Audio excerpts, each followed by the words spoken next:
the emphasis is going onto the Abyssal Dragon, but China's not even near. This really continues a streak of them of not really caring about the first Abyssal Dragon in these games. No, They do want to China's been invade, real though. weak on the objectives. And I was talking earlier about the differences between KOG and AOV.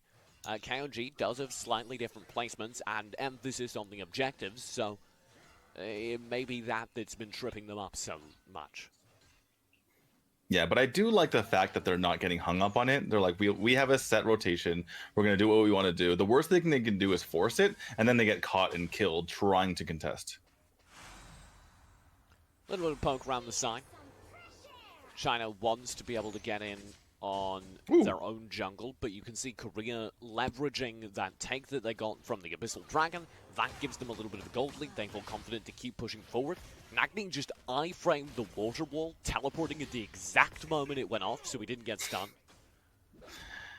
Meng did take his own jungle camp away, though, so that invade didn't really help out.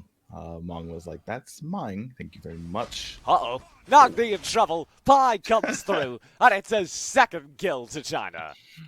China says, I framed this. You're going to get out of here with your picture-perfect teleports. We're just going to kill you now. Thank you very much. You can't iframe 3 people at the same time. Sometimes you can, but not that time. Just because you're technically right.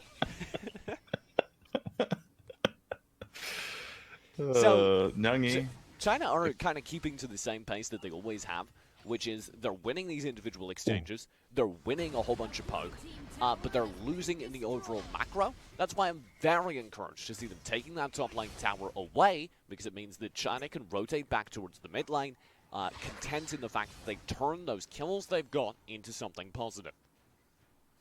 Yeah, even though this is China's 5th game and they're 2-2 on the day, this is the first time we've seen them ahead in the mid game, or early game, if you want to call it that. Uh-oh. They've never been ahead. They've never been ahead earlier or even in the mid game. They've always had comeback wins. Because 100% of their wins have come from behind victories. That's not how you should play it, but in this case, I think it's a good sign, especially because they are playing against a team that they should be ahead against, considering their earlier results. It's a bad sign for Korea, though, because coming into this, we didn't know much about Korea. Even after losing as Chinese Taipei, there's still a little bit of a blank slate, tabula rosa, because the Chinese Taipei team just kind of played and pretended that Korea didn't exist, and they just did their own thing. So to see what Korea's capable of. Ancient art reference. I appreciate it. No problem. Art history. Top lane, that'll be the dive in on Climax. He's, of course, playing as Zenial, so China can't really pick him up, but by keeping him pinned down, they negate a lot of the split pushing power, and they open up that jungle over on that quadrant of the map. The downside is they're all over there, they've all been seen over there, and that leaves End in a very visible 1v2. He's playing Arduin, so he can get away with it. Yeah, this is one of the situations where Arduin does shine. It's very hard to burn him down because he can tankily take out these minion waves. Uh-oh. Tankily. I don't think that's a word, Daniel. Tankily. There's a lot of words that I write in my articles that just they get underlined in red, like stealthed. That's Pig, Hurricane Ball, save us. Oh, it's good. Tides of Life will come through. Pig gets a kill for free from the support role, and they keep pushing. China in real trouble now as Fan dives back. Korea are back in the game with that poke. Yeah, in a real big way, too. Not just the kill, but they're getting a nice gold lead. China just neglects this siege minion, and they take a decent amount of damage onto their mid tower, one of the most important towers because of it. China's starting to fall apart a little bit. I'm worried. So, once again, we talked about it. We've never seen China with a lead. They did, right off the bat, the right things you do with a lead in AOV. They bullied for a section of the map, they got a tower, they got a whole bunch of jungle, but they failed to capitalize since then, and they've let Korea kind of bully them back, get back and start playing like this game is even though they did have a gold lead. Now, of course, the gold lead is dead even again, and China are fighting to break the equalization. Only the Abyssal Dragon they go for, bomb in the area, Nagi as well. China just looking to play back the stuns there, but it doesn't land. Nagy steals away the Abyssal. Ooh. Korea get the gold bonus. Oh, and the win Very comes well as done. well. Oh, Thunderbird to whoa. chase. Tides of light Oh. from Nagy. Nicely done. That was a good salvage in the end, but Korea are starting to bring it, starting to get that confidence after that steal by Nyangi. You remember, even though it's only a few hundred gold, it's a few hundred gold away from your opponent as well, and that's why Korea has opened up their own gold lead. I am in love with some of the mechanics being displayed here. Do tell. The Tides of Life perfectly timed to avoid the Thunderburn on the defense. Sure, it's real basic, but he had it available. Uh-oh. The wind cuffs coming through from Pig. Also, one of the mechanics I'm in love with is he's been able to connect time and time again with the Superman. What's Chang Yan doing? Trying to burn down Bomb, but I don't think he has the damage. Hurricane Wall comes through. He does not find the kill. Here's the flag from End. He can't do it either. The culling comes short. Van with the dive. Onto Bomb. He too can't find the kill. And now he's incredibly low on the run. Nagy will find it. China lose 2 players on the dive to the opposing Lindis. It's not good enough. China is having a real rough time capitalizing on situations in which they might be able to take fights. In the previous matches, they just waited for their opponents to make mistakes. Perhaps that's what they should be doing this game as well. Fan going a little bit too far forward. And we've all said it before, the worst enemy of a Superman is a might buff. He gets continuously slowed. We saw Bomb just putting him in quicksand, and that led to his death. I'm really interested to see if China can turn this round, because we've seen them do that so many times. If you missed their first game versus Thailand, they were like at this position from the beginning. Nagy in trouble, and I guess I get the answer to my question. They're still real good at playing from behind. Chen Yang, good dive. He actually picks up Spear on Giants, which is interesting. You do get the CDR.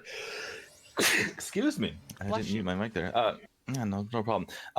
But the thing is, it works well in Zephyrus, but it takes a while for the stacks to come on, and you don't retroactively get the stacks of armor break when you attack. You have to get the Pierce off and then reap the benefits afterward.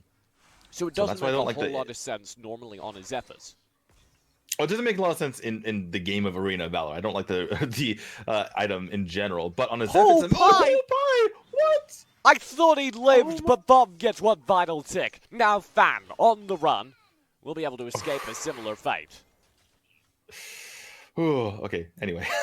Back to my discussion. It's good on Zephyrus because every time he uses a Death Rift, he's able to get 2 stacks. If you have an empowered auto attack, you get 2. So he actually gets 3 if you actually land his dash as well. Oh, Nagni. In trouble. Thunderbird won't keep him safe. He gets the lifesteal from its impact, but it does not save him. Climax and Pig are both here in the area looking for more, but there's no way for Korea to equalize, and you can see pick after pick trading even. That's favorable for China because it keeps their AD carries, their key characters in this game for a potential perfect team fight turnaround, as we've seen them pull off versus other opponents. They have done that in the past, though, but I'm wondering what their end game is here. Just an amazing team fight from Fan. Maybe Chen Young is able to carry a team fight. Maybe Pai is able to do so. But, you know, absent that, you're looking at Bomb just completely carrying the game from now on that Lindis.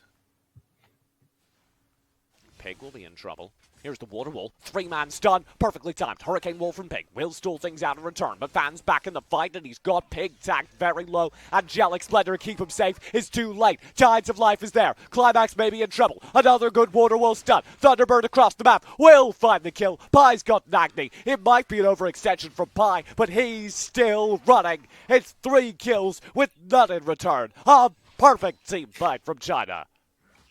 I was wondering what they were going to do in team fights from here on out, and I mentioned Fan potentially being able to carry, and he turns around and looks me at and says, "Don't mind if I do." Maybe Fan completely carries that team fight. Maybe Fan, but also Meng. That was so many perfect water walls in one fight. Yeah, it was a really good job by Meng, and gets out the exact right time. They're able to take out Nagni, and Nagni cannot get the kill on the back end with that Thunderbird. Got Meng to about 1 HP, maybe 10. but unable to finish that off, and that means a huge turnaround here for China.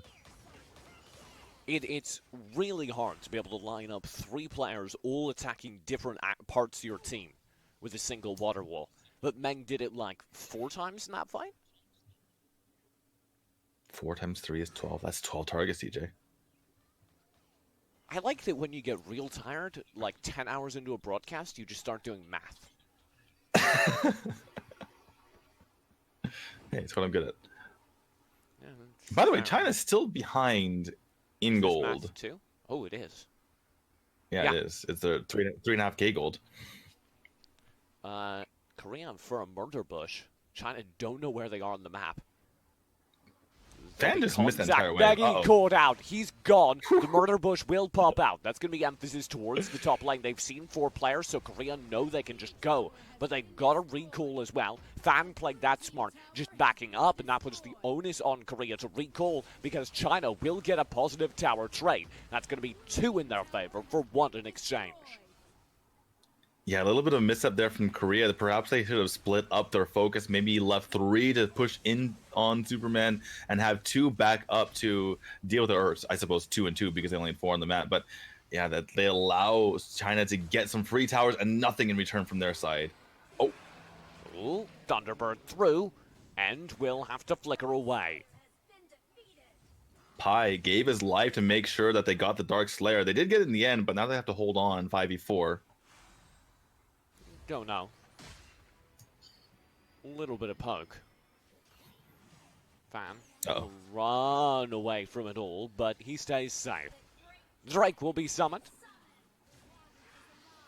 It's going to be way back in the base. China playing it safe. Boom! In trouble. He's melted by the dive. Chen Yang with a perfect combo. And now China have won another critical team fight on the ropes at the 14-minute mark. Climax should go down as well. He's so tanky it'll take a while, but they will get the kill eventually. One thing that China have done multiple times is abandon their Drake. That happens here again as Korea spot an opportunity, rotate 3 players up and take it down real fast, but it will be an Abyssal over to China just as the enraged Abyssal comes up, and definitely at least 1 more tower. So the gold lead will skew back in favor significantly of China. China says, Korea, you've activated our trap card. We love punishing teams who overextend. And Korea did just that, trying to get into that bottom high ground tower. They immediately saw that bomb was coming up, and Channing was ready and waiting. And to back up, Pig will poke in. Just keep people safe. There's the enraged Abyssal up for grabs. They need to come quick. Korea is not going to make it. Pig will make it. He's in the area. 2K on the Dragon. Win cuts. Pig's too far forward. There's nobody with him. He spends the Hurricane Wall just to get safe. Climax will Angelic Splitter in, but all the while the enraged Abyssal Dragon has been taken. China's got it. Meng is on the chase. He wants those water spirits to land. No one's coming with him, though. They kind of give up on it. And, by the way, picked up a Spear Longinus, like I mentioned earlier. Very questionable. Just right on it ending. China I think they should bait it. Up every buff they can. I think they should go for another Bush party. China is known in multiple MOBAs for having basically invented the Chinese Bush meta. So I would like to see them hiding some more bushes here. China don't agree. Like stride forth onto the. Oh, never mind. Oh, hey, you speak. There you go. There you go. There you go. You spoke too China, soon. get in there We're as well. all in the bush. Oh no, never mind. Well, Korea snipped it out. They know all about the bush meta, but then that allows China to get a tower for free. So I'll take it. Korea hide from the bush, intimidated by its power. And once down the game, he'll go in. This looks good for China. Pig with the Hurricane Wall, though. Oh, that's perfect. He splits the team fight. Pig slow, but he'll survive. Tides of life come through. Fans down early. 1 kill to Korea for none in response.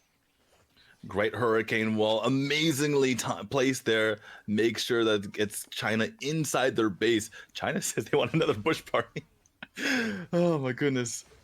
Climax says hello, steps into the wrong bush and eats a whole lot of damage. He'll go down for free. A 1-1 trade positive. Nagy in trouble. This gets dangerous. Oh. He's got the lifesteal as the Varus, but I'm not sure that will save the day. It does as Pi goes too far forward. Chenyang joins him. The heal. It's good. He's got 1-1, but that's all. And Bob's still here, chewing through the entire team. Bomb saves the day. So much damage from the backline Lentis. A triple kill at the end of the fight. That is the difference between these two compositions, TJ. They have the ADC bomb on that Lin is providing the damage that China did not have. Pi was unfortunately playing tank in that game. He was too far forward. He was just eating all the shots from bomb, and they need him to stay back. Oh my goodness, Finn! Hurricane Wall splits him up, but he gets Pig. Can Bob finish this? Yes, he can, but he's in trouble as the Water Wall connects. Fans in the area. They will get this kill. Oh, Bob's back! He had Blade of Eternity. I didn't realize it, and the Angelic Splendor does let Climax through, so Bob doesn't die, but he does lose the buff, unless I'm mistaken about how that works.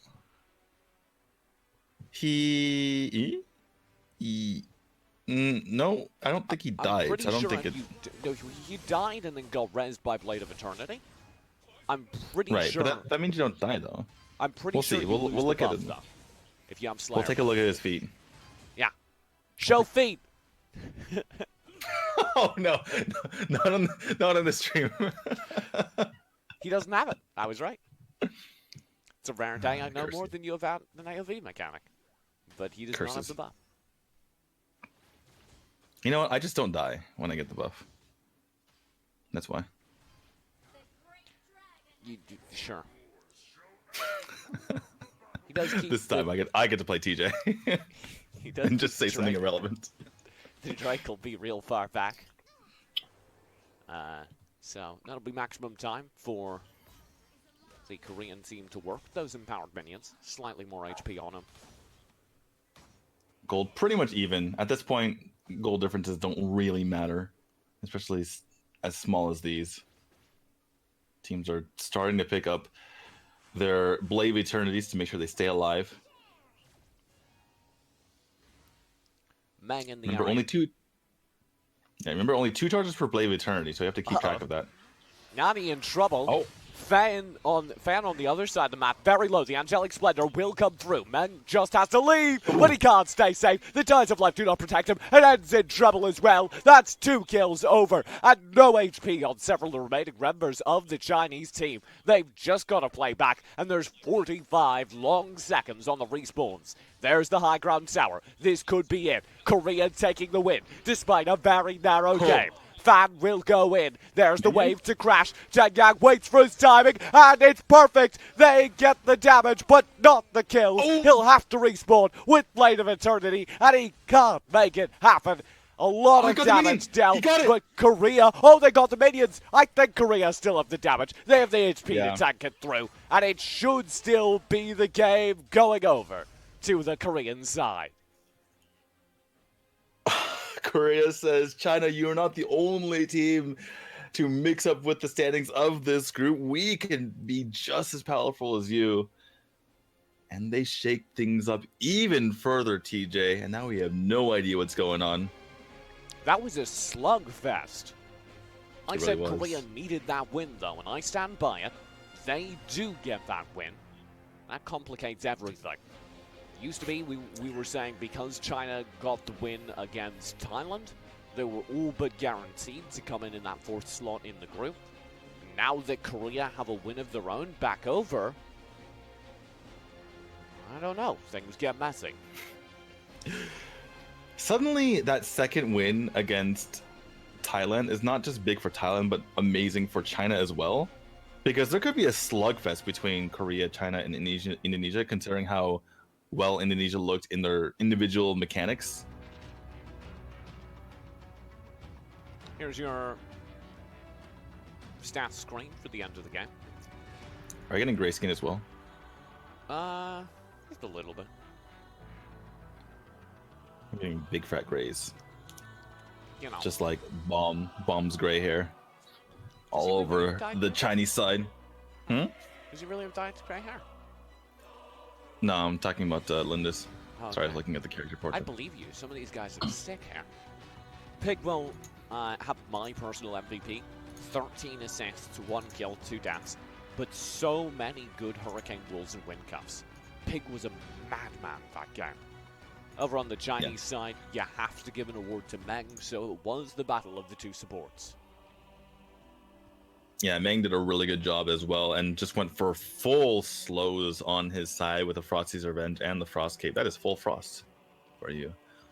Chen Yang, I don't like him going initially into the Leviathan and then following that up with more damagey items. I think it's a much better idea to get the damage, snowball the game, and then go for defense. And it also forced him to unnecessarily go for the Spirit Longinus. Nice, good job. Unnecessarily go for the Spirit Longinus, and instead of just getting the CDR from the Soul Reaver. So I think that could have made a really big deal in the match. Yeah, going for the Leviathan first. Before we go to break, because we are headed there. Question from the Facebook Live chat. Andrew Liberati messed up his name. Asks, given that D2's real good at math, can he solve the curve on my algebra homework? Solve the curve? Yeah. How do you solve a curve? He's got algebra homework he needs your help with. If it's algebra, I can probably do it. All right.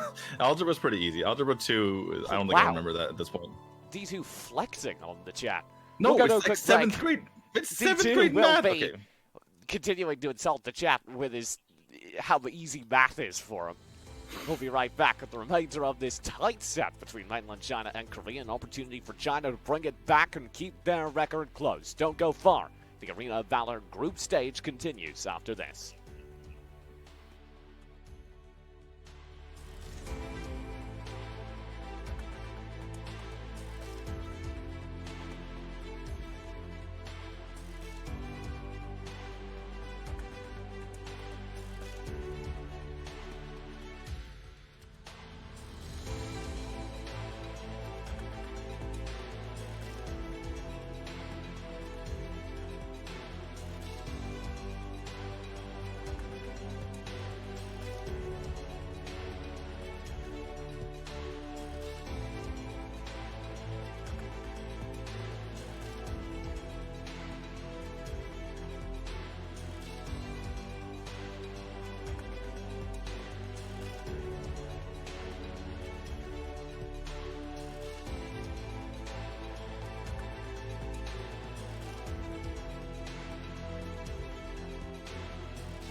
It's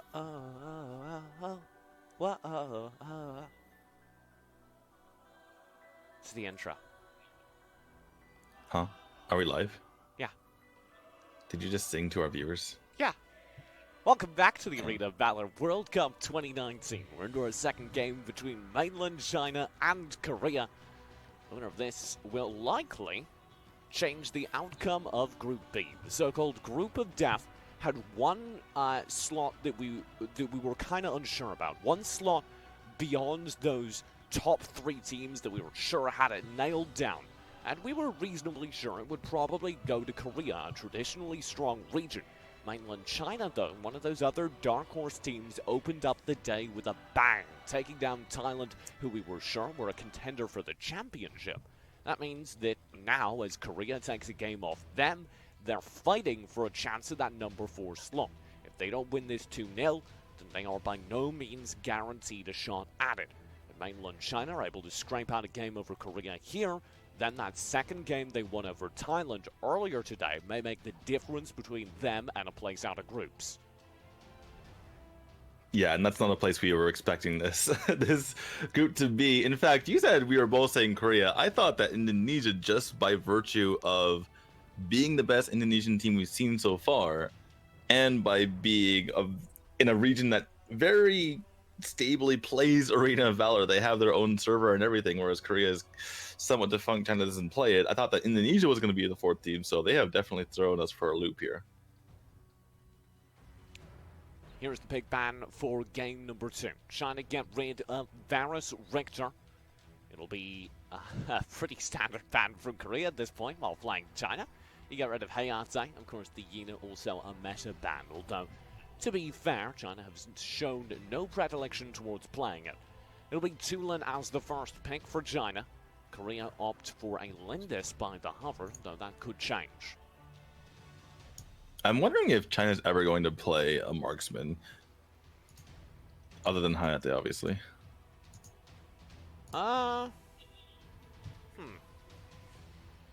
Sephora will come through. Not quite answering your question. So, my question for China is, I watched a fair amount of King of Glory recently, and the Chinese Pro League plays a lot of marksmen. So I don't actually know why they've come into this tournament so determined not to. Might just be an X-Men thing. X-Men being the team that's representing China. Yeah. I don't know. We'll find out. Many more games in the AWC to go.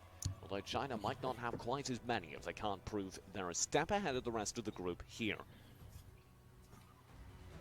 They need a way to kill Lindis. Mm-hmm.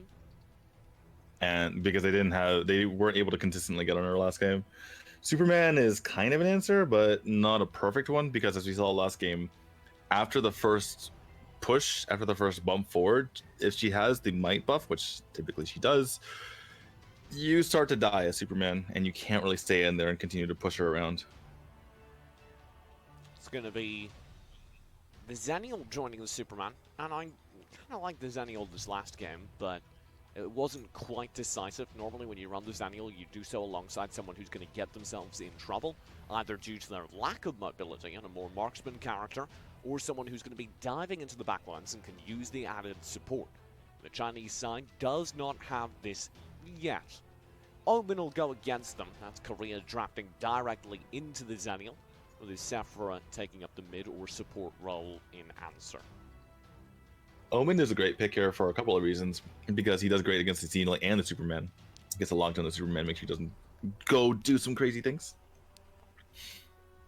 Xena, by the way, was kind of a ban in the sense, because they wanted to take it away from Korea, who were causing them problems, especially being able to protect the Lindis. We're into the second ban cycle. I talked earlier about characters that get themselves in trouble due to lack of mobility. The Darcy ban from Korea is an example of that China may be willing to play. Nakroth is a character the other thing Zaniel's good at, backing up characters that get real far into the backlines. And if you take away the Nakroth, you don't have that Zaniel-Nakroth combo to worry about. China are banning away the marksmen they're worried about, like Elsu and Ryoma, who are almost equivalently ranged. Not quite. Uh, I know your experience was devastating and traumatic for His you. spear's so low! It's all the way across the lane and he just has a stun. Well, he does a little flip first. He's like, hiya, pja! And you're like, oh, that hurt. Fun fact, D2 actually voices Ryoma in the game. Roxy hovered here. This I is wish. for a couple of reasons. Roxy's real good. Okay, I won't analyze that because we've got. Explain away. What does Roxy do? Don't rub Sorry. it in. Sorry, I Baldum couldn't resist. will be there as the support. That means we're pushing Sephora for Korea, presumably over to the mid lane. Although you could theoretically run Baldum in side lane. I find it unlikely given this composition. You've seen it before already today, though, so I wouldn't be too surprised. Murad Lumber will come out. That's going to go a little bit more what I was asking for in terms of having a high mobility character you can back up with Zaniel. The Annette would push the Zaniel over to the side lane. They don't have a terrible matchup for him if they can keep him away from the Omen. I actually prefer the Lumber here. Give yourself some tank. I know they have a good support player, but this team loves to fight. This team loves to brawl. Go with something that can be that front line for the team away while the Zaniel is away in the split line. So you're on board with the Lumber. Who's better, Lumber or Arduin? Now you're waffling. The waffle comes in. We're at the Waffle House. It's actually IHOP now. They do burgers as well. No, there's a Waffle House where I live. Oh, never mind. Lumber is alright. He's a tier below the supports on love. Oh, what? Surely Lumber not. has a very... Okay, No, here's the thing. You look at pick this supports draft. based on their specialization. Look at this draft. And Sephora Baldum Annette? they're definitely looking for support, so that Yeah. means... Sephora mid, Omen top, Baldum bot. Weird, and then support. Yeah. So that composition is really lacking in damage. They're relying on the Lenders of Bomb to do the vast majority of everything. Worked last game. I would have preferred the Grak. Grak doesn't peel. What? Literally defines peeling. Have you heard of this hook? On an 18-second cooldown. It's not worth arguing about things that I'm right about with you. Lumber versus Annette would be a pretty standard support matchup, but when you throw in Baldum and Sephora as well, it's going to be really hard to get to the backline Lindis. And this is a downside of China not playing a ranged character. They physically need to get past everything else in order to shut down the Lindis, and that's going to be really hard. Yeah. However, if they do shut down the Especially- Lindis, everyone else has, like, a Nerf gun. Yeah, there's no damage after that. So, hey, they can kill the Lindis. They win the team fight. Easier said than done. As demonstrated in the last game. They have the Zephyrs to do it with, but I haven't been terribly impressed with the Zephyrs play this tournament as a whole, and definitely not by this Chinese team. Right, and again, like I mentioned last time, I don't really expect them to change their build, but I really want them to be able to snowball this game because again, they're gonna have a hard time in the mid to late stages because of that Linda's coming online. So I'd like to see a Soul Reaver, no Spear Longinus nonsense, please, and go for defense later rather than earlier. I know it's right, but Spear of Longinus is possibly my least favorite item name. Does it make you uncomfortable, TJ? A little bit. I love how it represents. Anyway, we're gonna talk about that later. Are we now? All right. Pig through here, Nagi in trouble. Flicker will take him away. He's got a death's back in, but Fan will beckon him back towards the rest of the team. A good opening kill. First blood to China. Absolutely. Well done by them. 5 men rotate works in their favor. They get their own jungle stolen up from their side, but that's perfectly fine. Because they have the kill in their belts. It's a nice little notch. They took a dagger, they took the kukri, and they went into the notch in the belt. That's 1 kill. Your belt's making that sound. See ya, Taylor. It's made. Jump past. It's made of wood, TJ. Oh. Because they're men. They're men. Or strong women, one of the two. Way to not limit things by gender. Exactly. Mid lane is the main focus for Korea at this time because they did take that early hit. They feel they need to concentrate together and be able to push through and grab a kill early. That would equalize the deficit they find themselves currently in. The deficit wasn't just that opening kill, but also the fact that a buff was stolen away. Oh, this is a good setup. Nagi through, I'll hold for a moment. Spirit Sentinel will be taken as well. Korea looks like they've held on to some gold, but it's far from an equalization. Pig in trouble. Oh, good death flurry. Flicker's gotta be spent. Pig's chased down. Fan for the kill. They've almost got 2. Very nicely done. You can say that again. The combination of Zephys jumping on you and then Fan pulling you out from underneath the tower, getting the damage in. Absolutely brutal. Pie making sure to finish things off. So as I was saying, I once heard a North American player tell me that if you... Oh, and are you okay? No, you are not. Now you get to go back. I once heard a North American player, let me get this sentence out, tell me that if you got 3 buffs, 3 golems at the start of the game, you had won the game.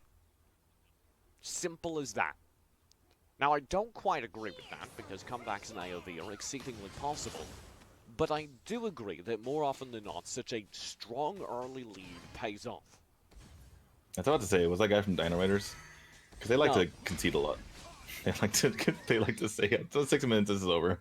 If I'm not mistaken, it was Rest. Oh. Well, Rest was also on a team that either dominated NA or lost to the international scene. So, yeah, wasn't a lot of coming back from there. I guess against Tribe Gaming they did. Chen Yang will drift down to the Abyssal Dragon. I'm sorry for not going along with your point. No, I'm not. It's important. It took me a while to get out, but it wasn't actually that important.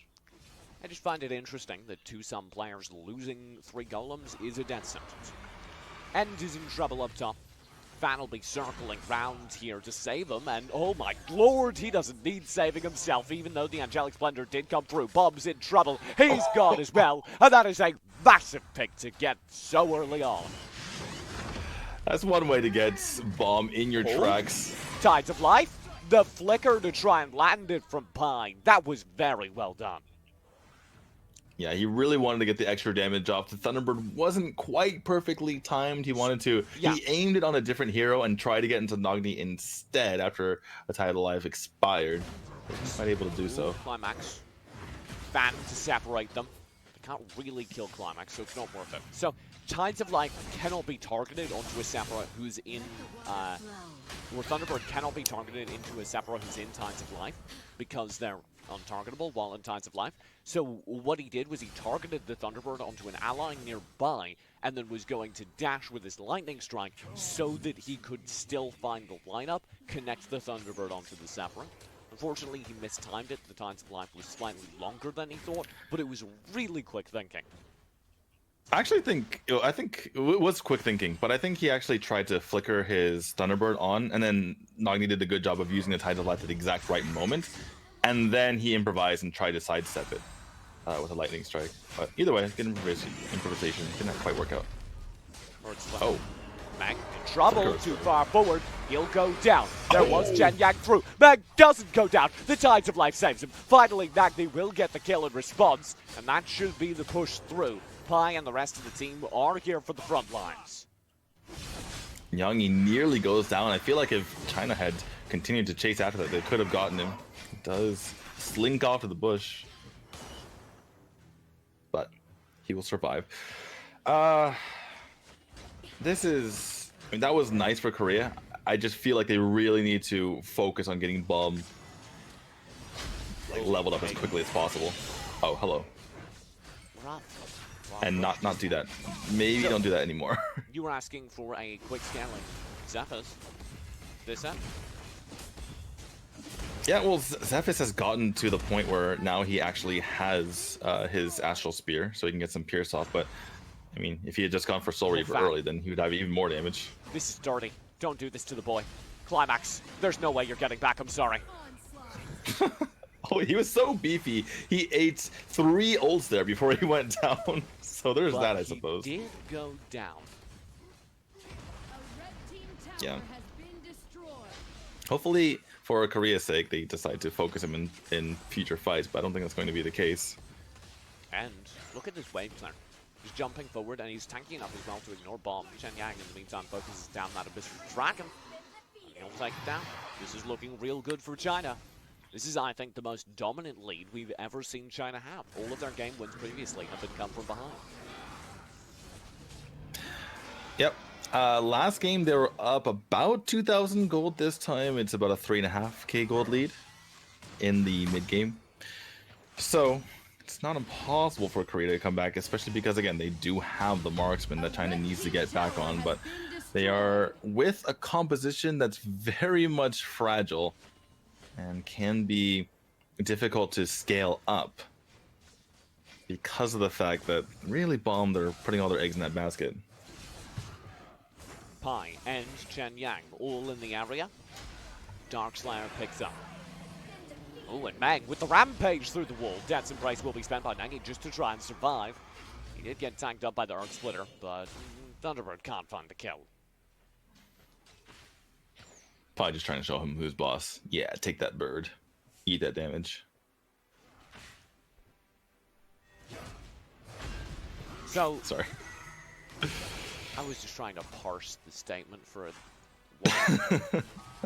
just like let that sink in for a little bit. It's just chicken. Climax playing defense, and that raises the question to me. You said earlier Korea win the mid-late game. With China this far ahead, what is the mid-late game? What do you mean? How at what point does Korea come back? Yeah, at what point does Korea's compositional advantage take in?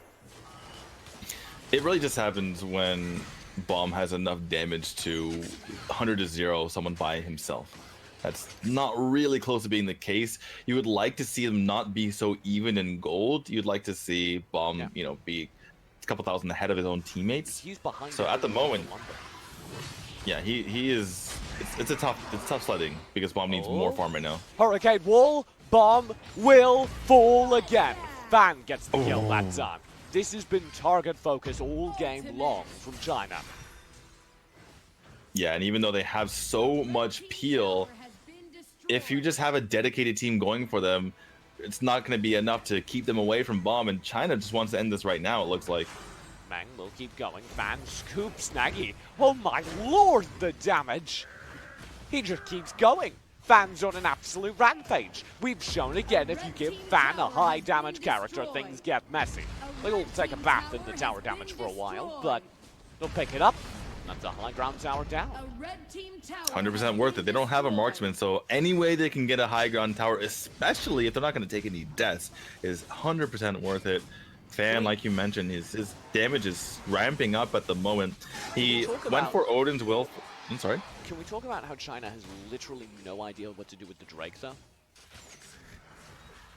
They keep doing it, just like throwing out the Drake in a lane and being like, it's over there. And it's like almost always the top lane. Whatever attention was paid to it, it potentially allowed them to take the tower in the bottom lane, so, I mean, worth. Kinda. So yeah, Fan has a lot of damage now. He's building into the rank breaker. I want to see if he does have that completed. It's going to be quite a big deal. One thing to keep in mind is if Chen Yang jumps on a bunch of heroes, he is going to reduce all of their armor. So Chen Yang doing damage and then another bit of pierce after that will do a lot. Good when it comes. Steps down. Mag keep going forward with a flicker. Oh, I don't think that was strictly necessary. He'll fall down underneath the earth with a wild prison clipping him, but he's fine. And Mang just loves to go for his flicker ults. It's just his favorite thing in the world. Like, would have landed exactly. It definitely was not necessary. Maybe he's been practicing with beginnings. Just flicker ults all day on this lumber. I mean, it's fun, but seems like a waste of 3 cooldown. What should they do with this drain? Do they just summon it on top of the fight now? Is that where we're at? Or is it going to be summoned way back and ignored in a lane? More damage. Just right in the middle of that fight. I love when teams summon it in range of a tower. It's like, I don't think that's how that works. I don't think you should be doing that like that. My favorites have been when teams from behind, especially with the old buffs, would just summon the Drake in the middle of a team fight to turn it. And like, it doesn't do a lot of damage, but a consistent chip like that will turn things. Well, they did nerf it twice, so I don't think it's going to do much damage in these team fights anymore. It's basically like another minion at this point. It does extra damage to towers, but I'm just saying, not a, and I get yelled at this all the time when I'm doing my own streams, when I'm producing the tournament streams, so like I get it. But I kind of want to see these builds more often than the Vietnamese observers are. Where's that Drake? Yeah. What? That's as far as back as going to go. Might as well just release it there. I'm for it. But like, time it with a wave. Can Korea hold on? I don't think Korea can hold on here. Earth Splitter will be spent. No flicker. The Brain. The Drake will arrive in the mid lane, so I guess it's perfect. Fan scoops him out. Heads there as well. Tides of Light will be spent. Hurricane Wall splits Meg for the rest of the team. He's in big trouble, but Chen Yang just goes in. Full focus on Pig for some reason, but Chen Yang's there doing the damage, so why not? Well, a Drake takes the mid lane tower. It did take the mid lane tower, but they're taking a lot of damage in the meantime. Korea needs to go ahead and defend this. They can't. China's so far ahead.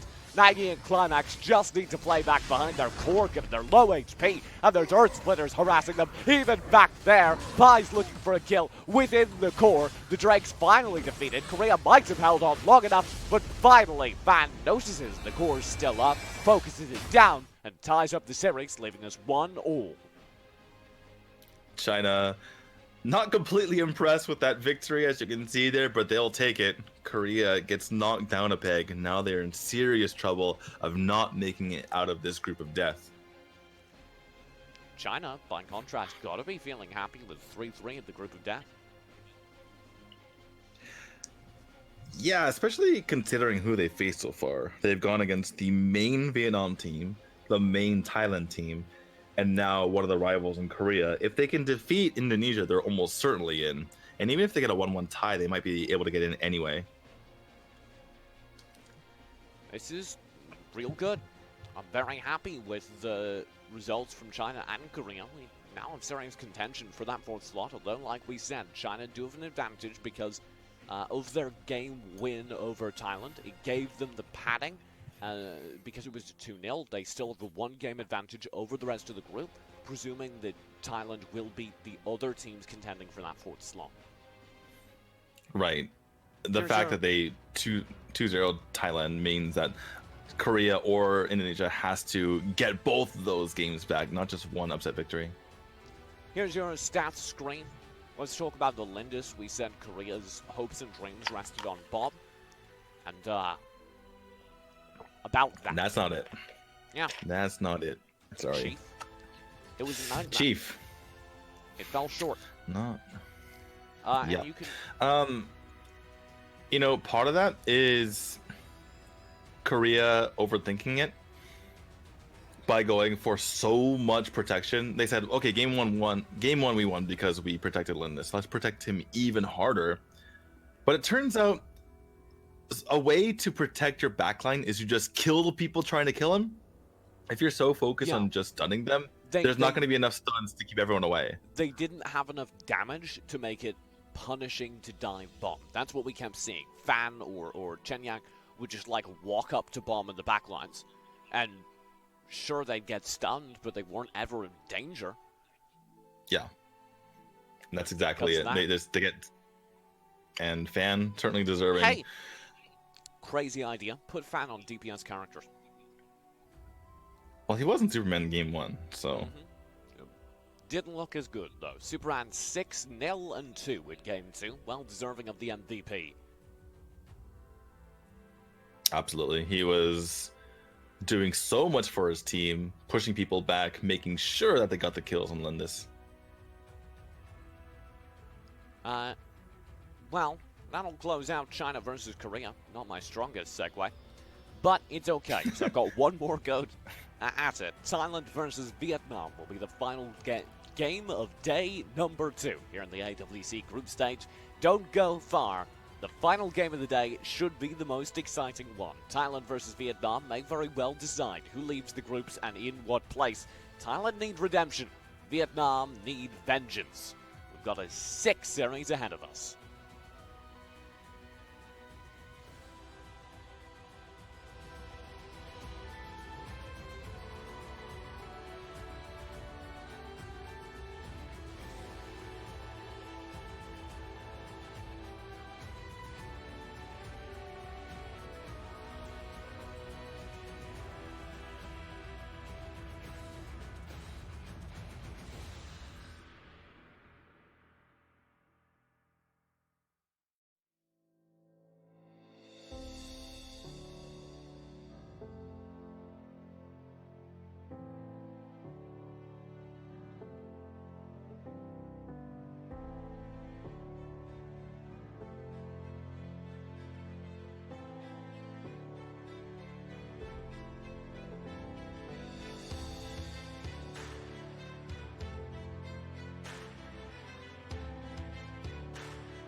Ladies and gentlemen, welcome back to our coverage of the Arena of Valor World Cup in English. That music's real loud. My name is TJ, joined by T2, and we are, I would say we're flagging. I would say in the 20th hour of broadcast over the course of 2 days, we're running out of energy. But that would be a lie, because right here in front of me I have a tablet. And this tablet reads Thailand versus Vietnam. And this match should be sick. Absolutely should be. Thailand has something to prove after dropping their match earlier against China. Vietnam, they did a great job of being vigilant in their match against China. And even though Thailand did themselves no favors by losing earlier, they can certainly get themselves back on track, back into the group, and back to the top of the standings if they get a very nice finish against Vietnam. Yeah, I want to go all the way out and say this game could very well decide things, because Thailand need a win here. They lost their games to China earlier. We've talked about the implications for China in great depth during that last series. If Thailand cannot win at least one of these 2 games against Vietnam, they're permanently behind, because all the other top teams so far have beaten China. Yeah, and Thailand basically has to make up more ground because of the fact that they lost earlier on. Can they do it? I certainly think they can. They just need to not make the silly mistakes as they did earlier. And Vietnam showed themselves to be a very solid team, a team that's very it's I can't English anymore. Sorry, they're a very stylistic team. Mm-hmm. Very stylistic team, right? Because they went for the all melee strat twice in a row. It worked out in the end, and they're able to get the towers they need. Can they do that against a Thailand team who need these victories? Vietnam have proven that they play interesting and unique AOV, and Thailand have proven that they play highly variable AOV, depending on what mood their team's in. Let's especially Sun. Before we get super into the game, I'd like to acknowledge a question from the Facebook chat. Of course, we are broadcasting both on Facebook, facebook.com/Arena of Valor, and in the in-game client. The Facebook chat was asking, when's North America playing? When's North America playing? Because it's morning in America now, and they're all waking up. America will be playing tomorrow. The second to last game, actually, is an American game, as well as the second game of the day. So you can catch them before you go to sleep at around 1 a.m., and then you can sleep for a few hours, wake up at around 4, 5, 6 a.m., and catch their game versus Malaysia. But if you have to skip one, skip the first game of the day, because that will be North America playing Chinese Taipei wildcard, and they're not likely to win that one. So Wait. What? That's the one you want to watch? Because if they win, then they're in good shape. Yeah, but if Come on now. if you don't What watch happened that, to your faith? if you don't What happened watch to your that, faith, and you TJ? instead watch North America playing Malaysia, which they're favored to win, then you can feel real good about North America. Okay, in our preview, TJ was like, D2, how do you have NA so low? I would have them definitely ahead of one team, which is the Chinese Taipei wildcard team. I would have them even on the same level as the AHQ team, which is the Thailand wildcard team. D2, I don't like your faith. They're going to be great. And then now you're saying they're going to lose to Chinese Taipei. I'm not saying my faith has been shaken by several days of very impressive performance from Chinese Taipei wildcard. No, what? No, they didn't. They just beat the bottom 2 teams. They beat Japan and Malaysia. Of course they're supposed to beat them. They look so good doing it, though. Amazing. Ooh. Sorry, I'm getting really sarcastic, Tisu. You see what you're doing? Japan. You've sleep-deprived Daniel, and now he's all sassy. It's awful. Right. They beat Japan, who's had the game for 7 months, and Malaysia, who's been the bottom team in every international event. Wow. Slips in an excuse for his home region while he's at it. Let's There you talk go. about this upcoming match. Vietnam Team Flash playing Thailand, otherwise known as Toyota Diamond Cobra, or apparently KOG Diamond Cobra, depending on who you ask. Mazda Diamond Cobra, Subaru Diamond Cobra. That's copyrighted. We can't make that joke. Here's the upcoming matchup. Thailand currently, of course, 2 for 2. Vietnam 2-0 as they won their first 2 games easily, flawlessly, over the Chinese side. This is an opportunity for Vietnam to double down. They're currently looking real strong in the group stage. I'm just wanting to see the stylistic differences, right? Is Vietnam going to again go for a non-marksman style? And if they do, can Thailand counter that? Because if any team can really match them step for step, not fall too far behind, and then really flourish in the late game, I think it's going to be this Thailand squad. Who are you looking out for from these two teams? Who are your star players to keep an eye on? I think for the Vietnamese side, it's got to be XB. He has just been absolutely tearing things up on that Tulin. And whether he's able to get, that level of effectiveness against such a ridiculous team like the Thailand squad is something that we need to pay attention to. Obviously, Gao, if he can have a good performance on the Superman again. Over on the side of Toyota and Cobra, it's really got to be the Koreans. I'm looking at J-Jog, looking at Sun. Can they carry the game for their teammates? Obviously, Get Search plays a major role in that as well. If he can really provide the tempo that you need from that jungle role. So, I mean, honestly, everyone's important when you get to this level. Everyone needs to play a role. If you're even lacking at all, they will exploit that to the farthest regions of the earth. And if you are in any way stand out, then that can be huge as well. I've been a real big fan of J-Jack's playing over these last few games. When he's on point, he is one of the most aggressive and effective supports in the world. And the stuff he gets away with because of his greater understanding of the game is mind-blowing. He just walks up to 5-man groups and stuns them as teaming. Right, because he knows if they all turn around and put their damage and cooldowns onto him, he's like, great, you fell for the trap. And the entire team comes rushing in to clean out the mess. It was bait. He's entirely happy if a whole bunch of people direct their damage towards him. And many other supports don't play that close to the wire. It is because J-Jack understands the game that well that he's able to get so far into the backlines, poke out and gain vision of areas that other supports wouldn't dare approach. And the funny thing is, he has this weird synergy with Sun, which is, you might find a strange statement because they never really coincide together, but they're always doing something. They're always pushing the envelope, right? Sun's either pushing the lane, forcing people on the side, or J-Jog's pushing the enemy and forcing many people over to him. If they commit too many heroes to either one, then it's a win for their team on the other side. I think you're onto something, because it is about, as we do get into the games here, it is about whether or not you are pressing on both sides of the map. Because if J-Jack's just playing crazy aggressive, then he gets shut down easy. If Sun's just playing crazy aggressive, then there's a 4-man rotate, and he gets shut down easy. But if you have two madmen on opposite sides of the map pushing far past the envelope, then it's impossible to have 4 players to shut down either one of them.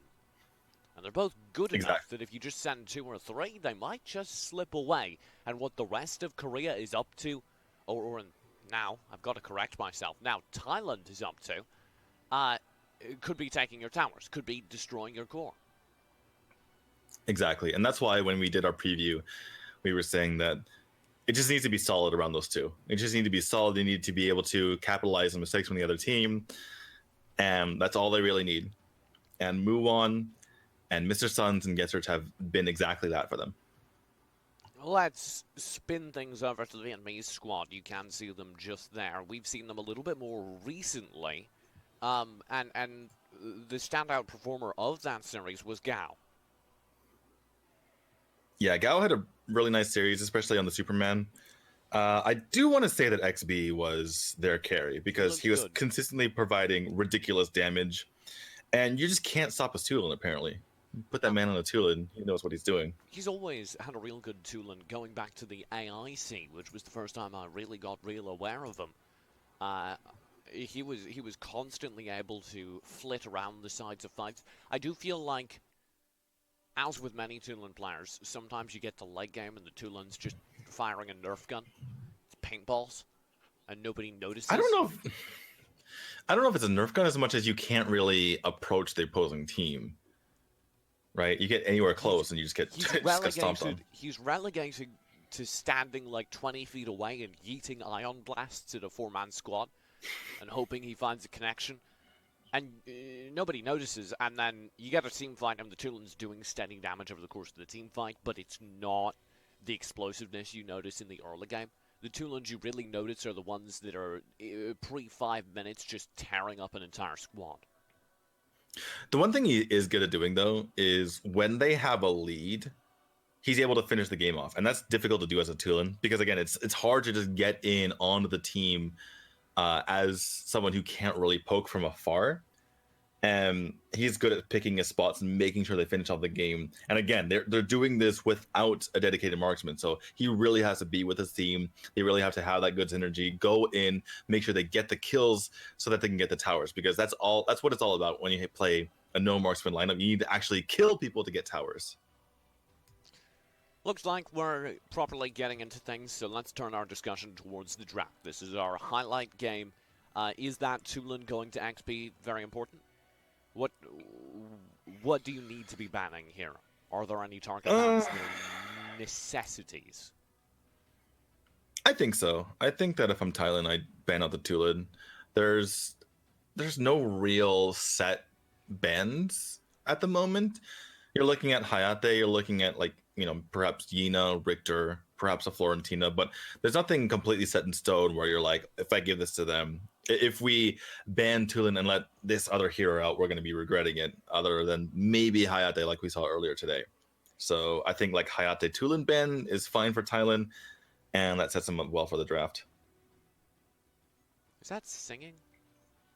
They're all bouncing around. This is a fun time to be on the Vietnamese team. It's the in-between matches music, that bop, that beat. Oh my god. You guys don't know because I feed you the playlist that I set up ages ago for the Valor series coverage. But in between matches, the clean feed we're using from Garena plays exactly 10 minutes of music on loop. And they're it's really like 2 minutes of music on loop. More like 10 seconds. Yeah. But it's the best 10 seconds you've heard in your life. It's like a real good... I've been letting it through to the stream sometimes. It's kind of my jam. It is growing on me. But I've listened to over 10 hours of it. Easily. Over the course of 2 days, we've been broadcasting for about 20 hours, plus the tech tests. That's easily 24 hours a day of my life that I have listened to that music. The best elevator music in the history of mankind. It's real good. Muon's hair is real good. Yeah. I've been like real upset by how good some of these players' hair and aesthetics are in general. Hey, you're the one you're talking, like, come on. And then at least you have hair. And then on like North America, all we have is Zane, who's kind of swole. And that's like it. Beginnings flowing locks. You're right. Beginnings has some aesthetic. We used to have Sleepy and Rest, who was like Captain America. Real sad that all went away. But the North American roster so far has looked a little bit stronger than previous North American attempts. So, who knows? Maybe it all balances out.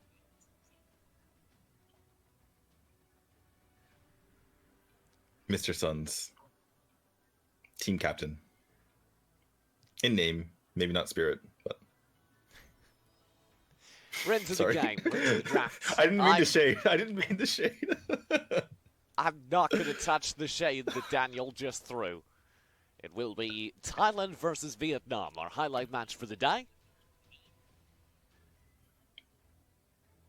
An absolute banger of a match. Ooh, Ellie. Yeah. Who is so a sub coming through here for Vietnam. They get rid of Gao, subbing him out for Ali. Oh. We were just talking up Gao. We were saying he's real good when it comes time for Vietnam to play their highlight match, the toughest match of the day. They swap him out. Perhaps they don't want to go all in on the all melee comp then. Maybe this is what this is.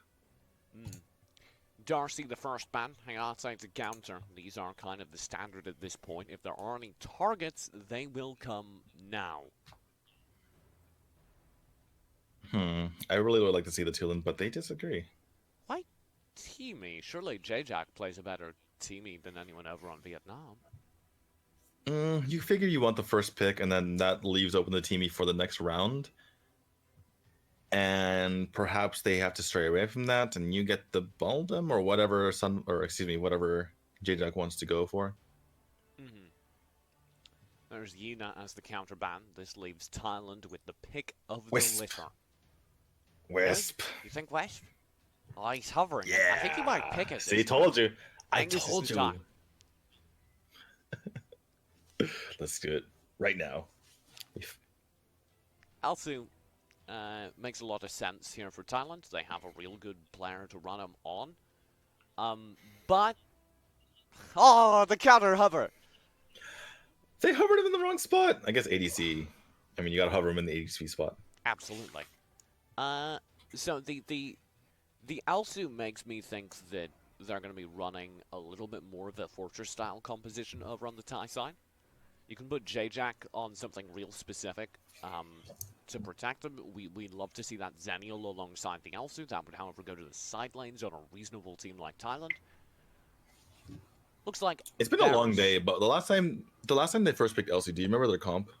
God no.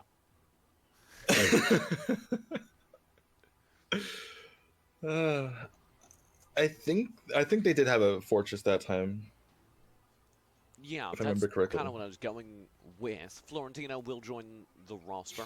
So it's Varus Sephra. There's the Zenial I called, locked in to back up the Elsa.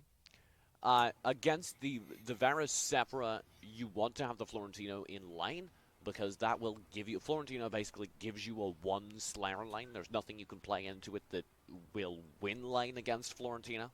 There are things you can play into it that will slow Florentino down, but he's a pretty dominant solo laner. By the way, apparently, since this is going to be the fourth time we see this, the double circular bends in mid is a thing, officially. This is the fourth team that's run it, too. It's not even like the same team that's run it every single time. It's 4 different teams running the strategy. Circular bends, CJ. Circular bends. Yeah, I'm just trying to think it through. I do think Varus and Sephra function pretty well together, because you have the survivability of the Varus functioning as a tank in the front line. Then Sephra can come through with the Tides of Life, playing from the back with sustained ranged. Like, that works. It's a more general strategy. I don't think they have any real specific synergy, apart from maybe Serpent's Embrace into Water Wall. Yeah, oh, okay. Here, it's a more general strategy. Every time you run a mid melee hero, whether it's Varus, whether it's Yoma, whether it's Malok, then you typically want to run Sephra with it as well, so you can really dominate that mid lane. That's just a general strategy. Richter not banned here. Yeah, that's interesting. Would you want to pick it for either side is the question. Vietnam is actually setting themselves really well for a Richter pick. So if I'm Thailand, I want to ban it. I've expressed that I think Richter is boring, but... Boringly good. Boringly kills your entire team. He's lame. He's boring like Chinese Taipei was. Have you heard Richter's voice lines? They're real bad. I agree with you there. He's just like really an edgy boy, and he doesn't shut up about how edgy he is either. I forgot what one of his voice lines makes no sense. Like, what are you talking about, Richter? You're on drugs. Go away. It's like ironic. Those who seek to destroy the darkness must become it. It's like I want to, yeah, exactly. I want to cut together Jinnar's voice line and Richter's, because Jinnar, he says some weird stuff, and then at the end he goes, "I don't really know what that means." So I want to cut that with Richter's, and just be like, Richter, what are you talking about? If Richter's fifth voice line was "Gamers Rise Up," I'm just saying I'd believe it. Dat Coin hovering over his next pick. As our ban phase wrapped up, it was a double assassin ban going through from Vietnam. They get rid of the Cricknack and the Nakrot. It was Arum and Omen to chain down any dive. So you can see kind of the two mindsets. Thailand are looking to get a little bit of dive. Vietnam are looking to ban it out. That's kind of curious, because normally you look for dive into an Elsu. I suppose with Elsu Zenial, the Vietnamese side may have just decided it's not worth it. They can play Fortress into it.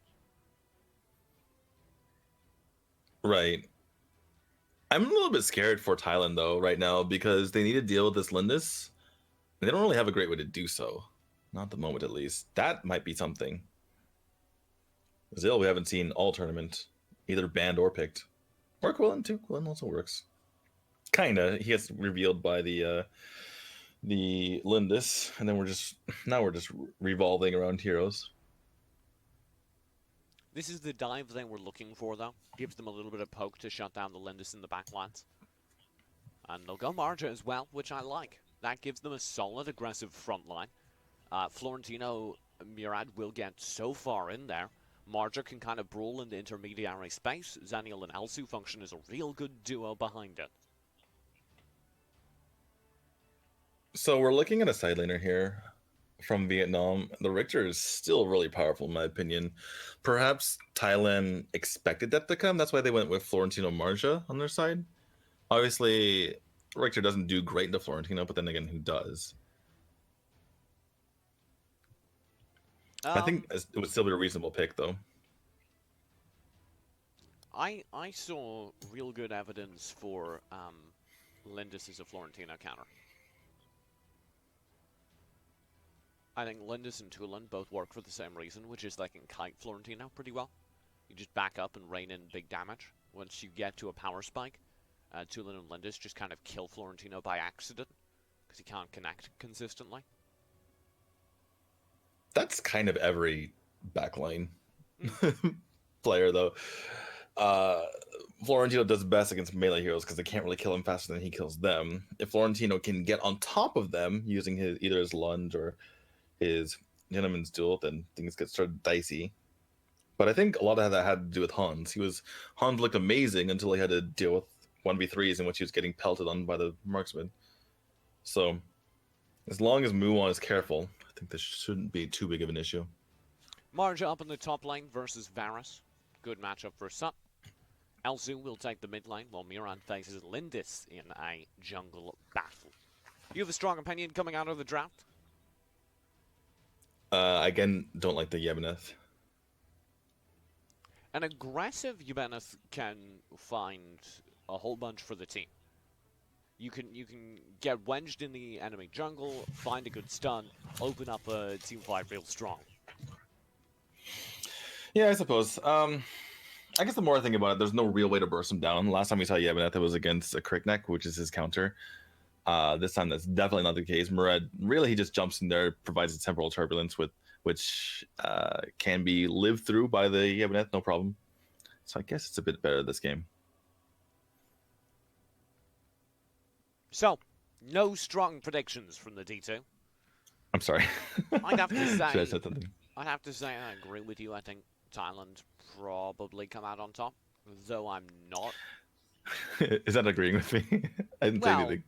You had a soft prediction. Go! And shake hands. I need to look at these rosters again. I need visual cues. Well, here you go. All the visuals that you like. We're on to game Thailand versus Vietnam. Game number 1 of the final series of the day. I like Thailand slightly. Just slightly. Yeah, that's kind of where I'm at. By their team comp, by the way. It depends just by their team comp, by the way. It depends on Mr. Sun's hitting his snipes. And as you exclude the team comp, that's a very good reason to do so, because Vietnam did look better earlier today. Oh, wow. All the snipes are landing. Mr. Suns, if he lands one more, that's a dead Ellie. That's kind of what I was talking about, though. Real good snipes from Mr. Suns would change the pace of this game. Interesting that he went for the monkey, the jungle camp, rather than just continuing to try to push the wave. I would have just taken this wave in mid and made sure that Ellie misses as much farm as possible. Kind of missed that opportunity as it stands. And so pushing Ellie back basically did nothing.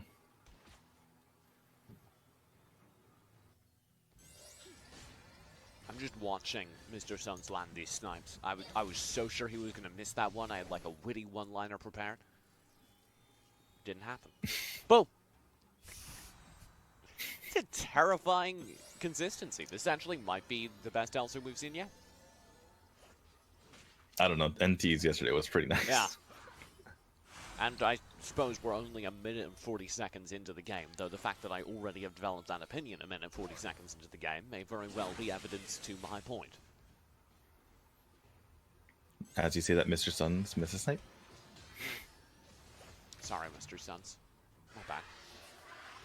I'm sorry, First Sentinel looks to be contested by both teams. Vietnam poked for it. Didn't walk away with it, though. Here's a temporal turbulence. Snipe combo. Ali so low. The snipe from Suns. Oh, just wide. He also had to get out of there because ADC was coming. He needed a flicker, which is a massive cooldown. Obviously, he doesn't have his ultimate there quite yet. But he will have disengage in a moment, and then all will be forgiven. My God. He just doesn't Imagine what miss. happens. Imagine what happens when he actually gets more damage. He actually went for flashy boots too, which is the NT build. Means he wants as many times as possible. He is a confident boy. Well, I mean, with results like this, why not? He's feeling hot. Move on, dive in. Nature's Realm will be spent by Koi just to slow down the fight. Abyssal Dragon is the focus, taken by Tyler. Get Search gets it with the temporal turbulence. Ellie for the lifesteal, middle of the fight. The snipe goes wide. Get Search is gone. XP with a strong opening, but he may not last long enough. Sun's looking for the trade back, and he's got it. Moonwand goes down in exchange. The Angelic Splendor will come through. J-Jack may have overextended, but the snipes are still raining in, so it's not over yet. Muon is actually, Mr. Sun is providing so much in these team fights. Normally that's not the case with an L2 unless he's providing auto attacks, but just landing those snipes make it so that they run away. J-Jack aggressive as ever. Yeah, you play as Xenial. Gotta get those divine shields off. He almost got snagged by Proe there. Ghost walk from Sun. He'll back off in the bottom lane, having lost his buddy, his partner in crime. Show me the build, Mr. Garena, on that mid laner, because Mr. Suns, I want to see how far in he is. I suspect it's not as much as I think, but he did get 2 assists, and he's been picking up everything in the mid lane, so I bet he's doing real good. So, Koi on Yemeneth. Yemeneth is better in this situation if you were playing support.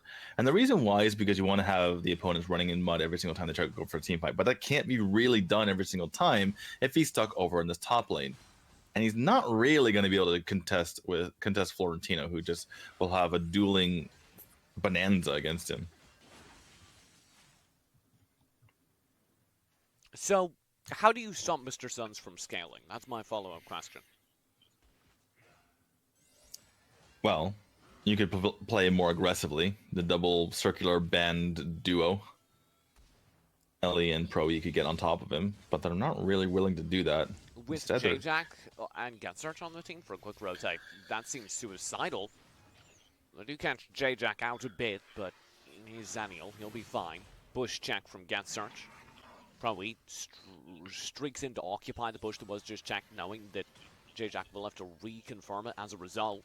Suns just landed a snipe onto Ellie through like 3 bushes. Would have hit Pro E as well, if not for the Tides of Life, which did come through. That is a burn Tides of Life, though. It's a 40-ish second cooldown that's only reduced by landing Water Spirits. So that might be something to take advantage of like that. Finally, a miss from Mr. Suns. Successfully scaring Vietnam off of that Abyssal Dragon is worth it in and of itself. Thailand extends the early phase of the game they've been winning for so long. Right, and that's really huge, especially for GetSearch. If he's able to get even higher, Ellie even use the Venom to get away. Oh yeah. My goodness, Mr. Ellie, Suns is making life miserable for them. How many times has Ellie just had to recall for free? J-Jack in? What is this? He likes to just mix it up. Yeah, no kidding. He's just chilling in the bush for now. He'll go in and detonate the shield for decent damage on Pro E. A snipe as well with the temporal turbulence, and that could have been deadly. As is, they get Pro E astonishingly low. And that's absolutely huge, especially because GetSearch gets to start working onto this Abyssal Dragon.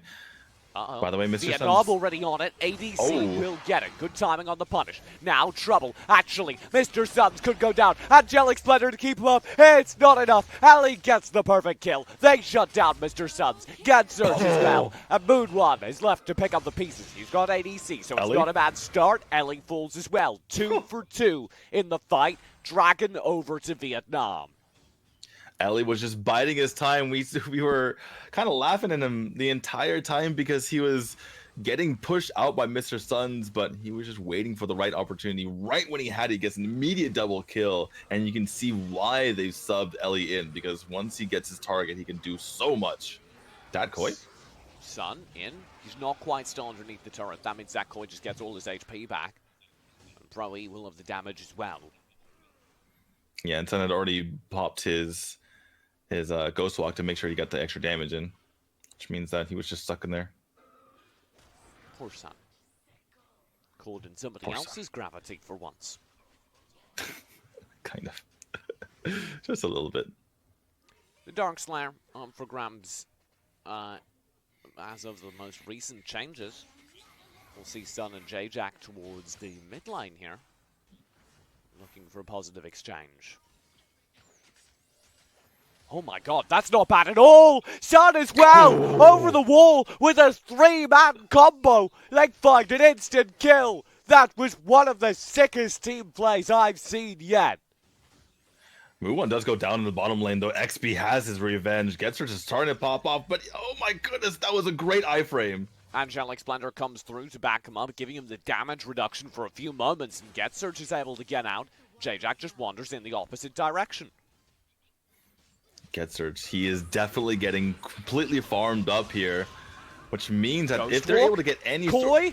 Oh, Sun Not for quite. the snipe. Koi cannot survive that flick. Are you kidding me? That flick, he just flicks it up like it's no big deal. He didn't even need to flick it because he's in the bush and his sniper line is not visible anyway, but get good habits, I suppose.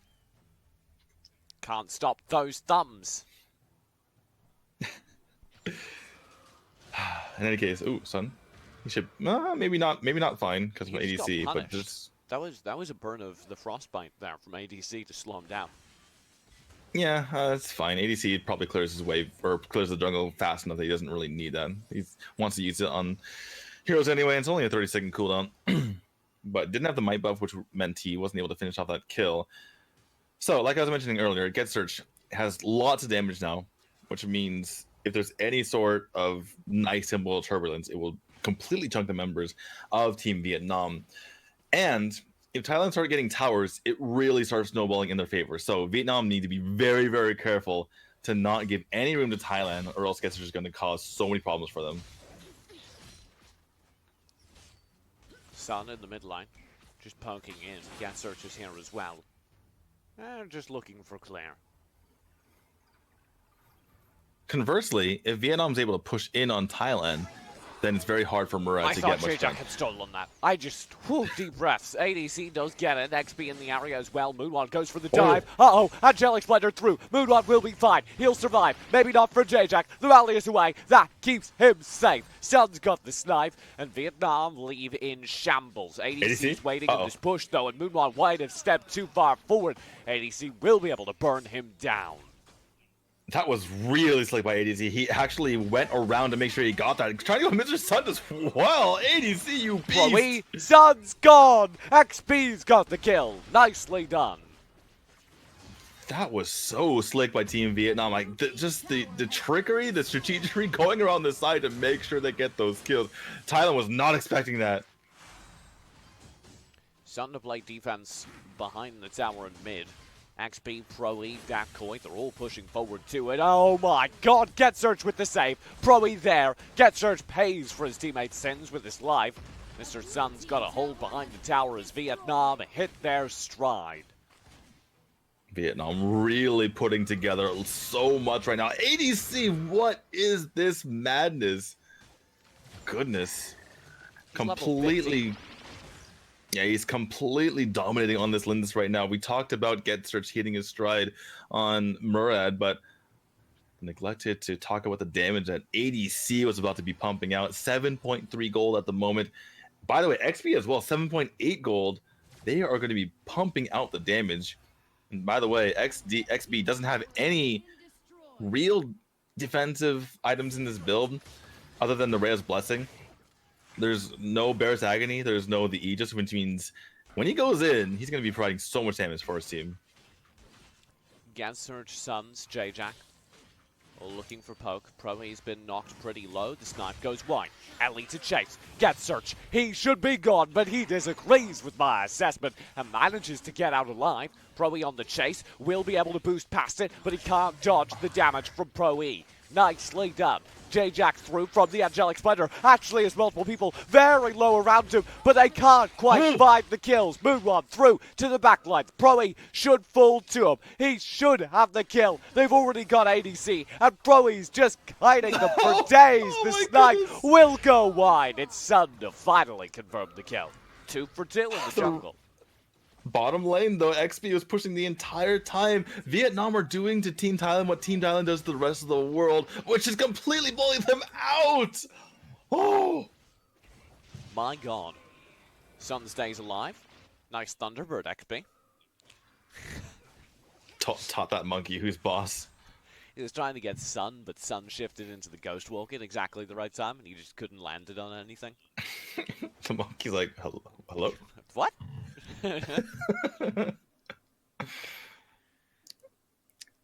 Vietnam is looking absolutely great. It's funny because a lot of times we view these teams through a certain lens. It's like, oh, this team's going to turn it on at the right moment.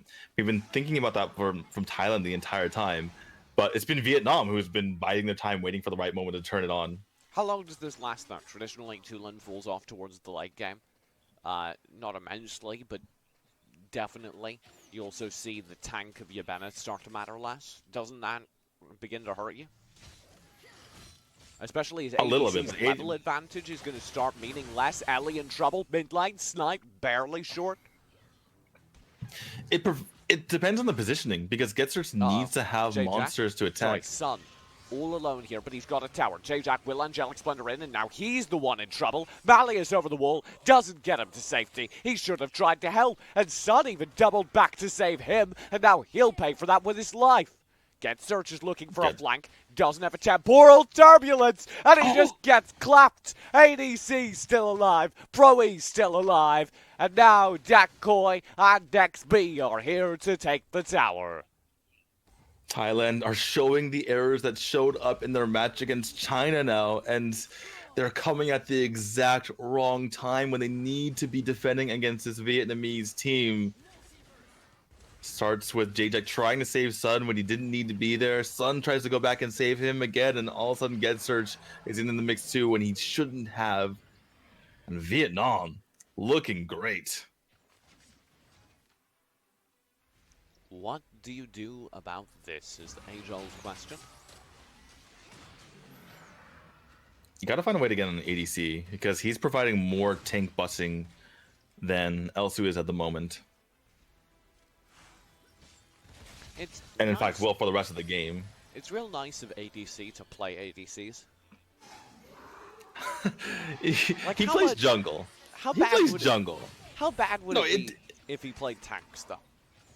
Oh, yeah, true. But he does play jungle sometimes. And then I've seen the Vietnamese team play where ADC was jungle and they had a different player play ADC. Hold up, I'll hold your story. Getsearch, the Might Golem. He didn't quite save him. Oh my god.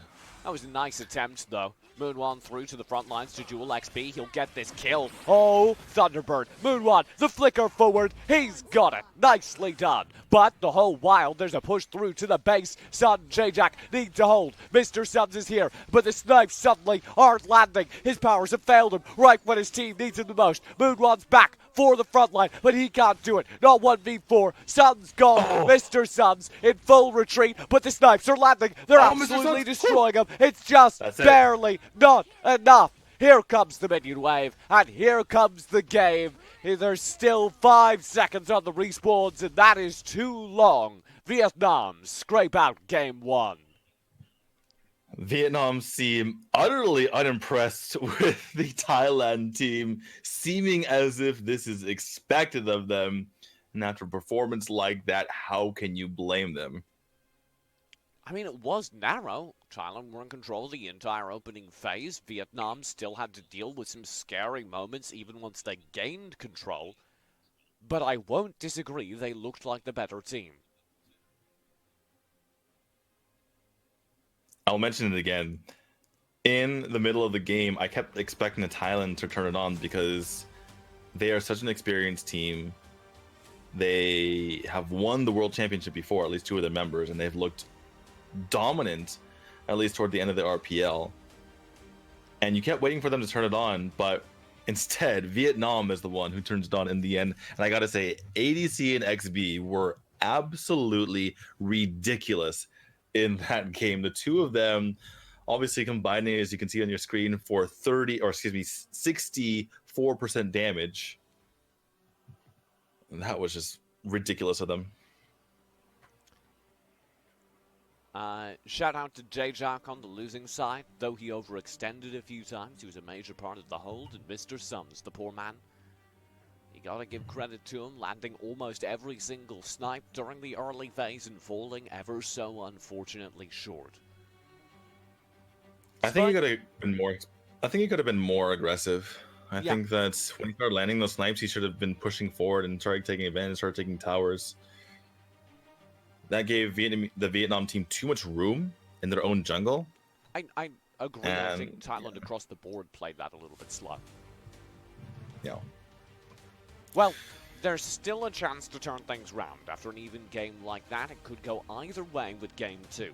ADC deserves that MVP. I don't think anyone will disagree.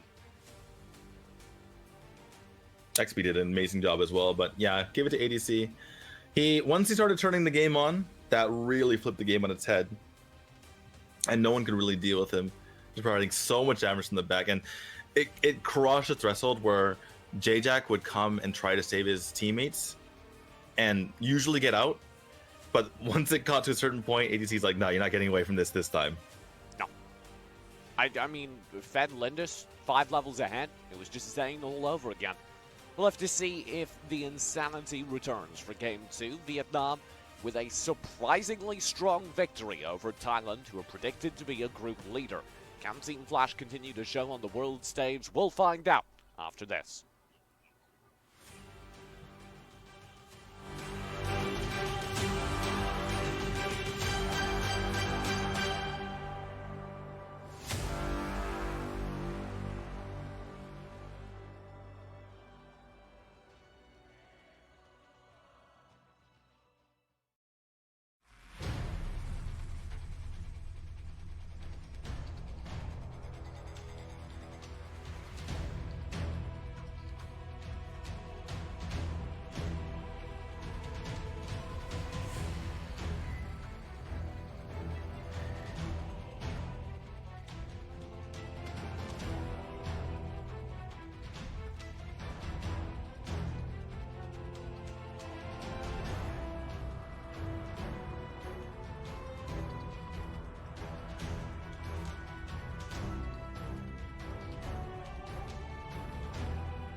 The AWC continues. 2019, one game remains in day number 2 of the group stage and day number 1 of Group B play.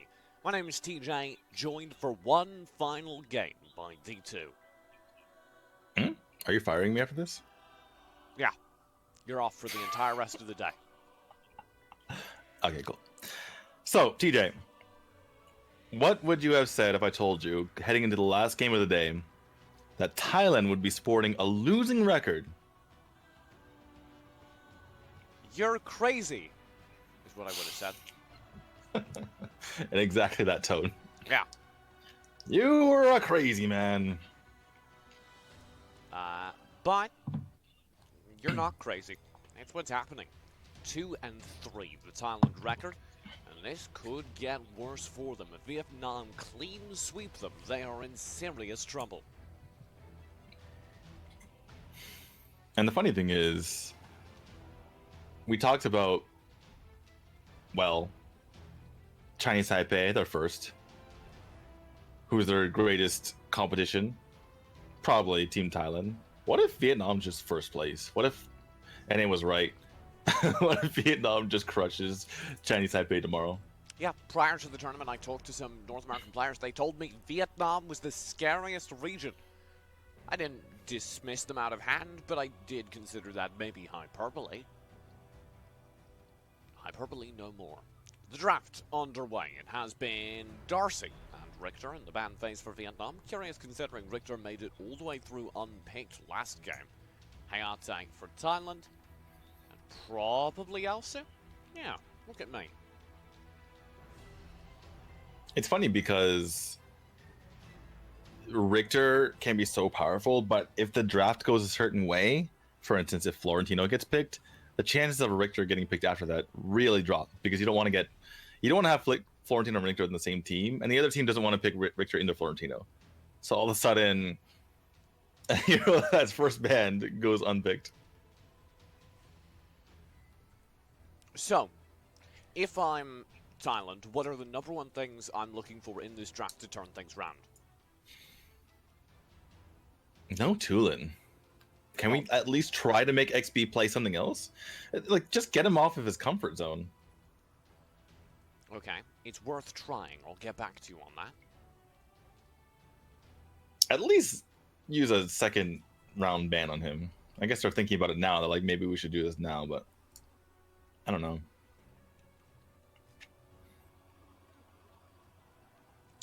Sorry, I'm Thing multitasking, currently updating the times on the info screen. So I'm gonna leave this to you for a second. So they do end up picking Tulin in the end. That does go to Mr. Suns, obviously, unless something weird happens. And that is immediately responded to by Sephra. We don't know yet where she's going to be slotted. But it's kind of funny that they immediately go for Ndioma. And perhaps they know something that we don't know, but we haven't seen Ndioma every single time. And certainly not much in the jungle. And that seems to be where they're lining him up.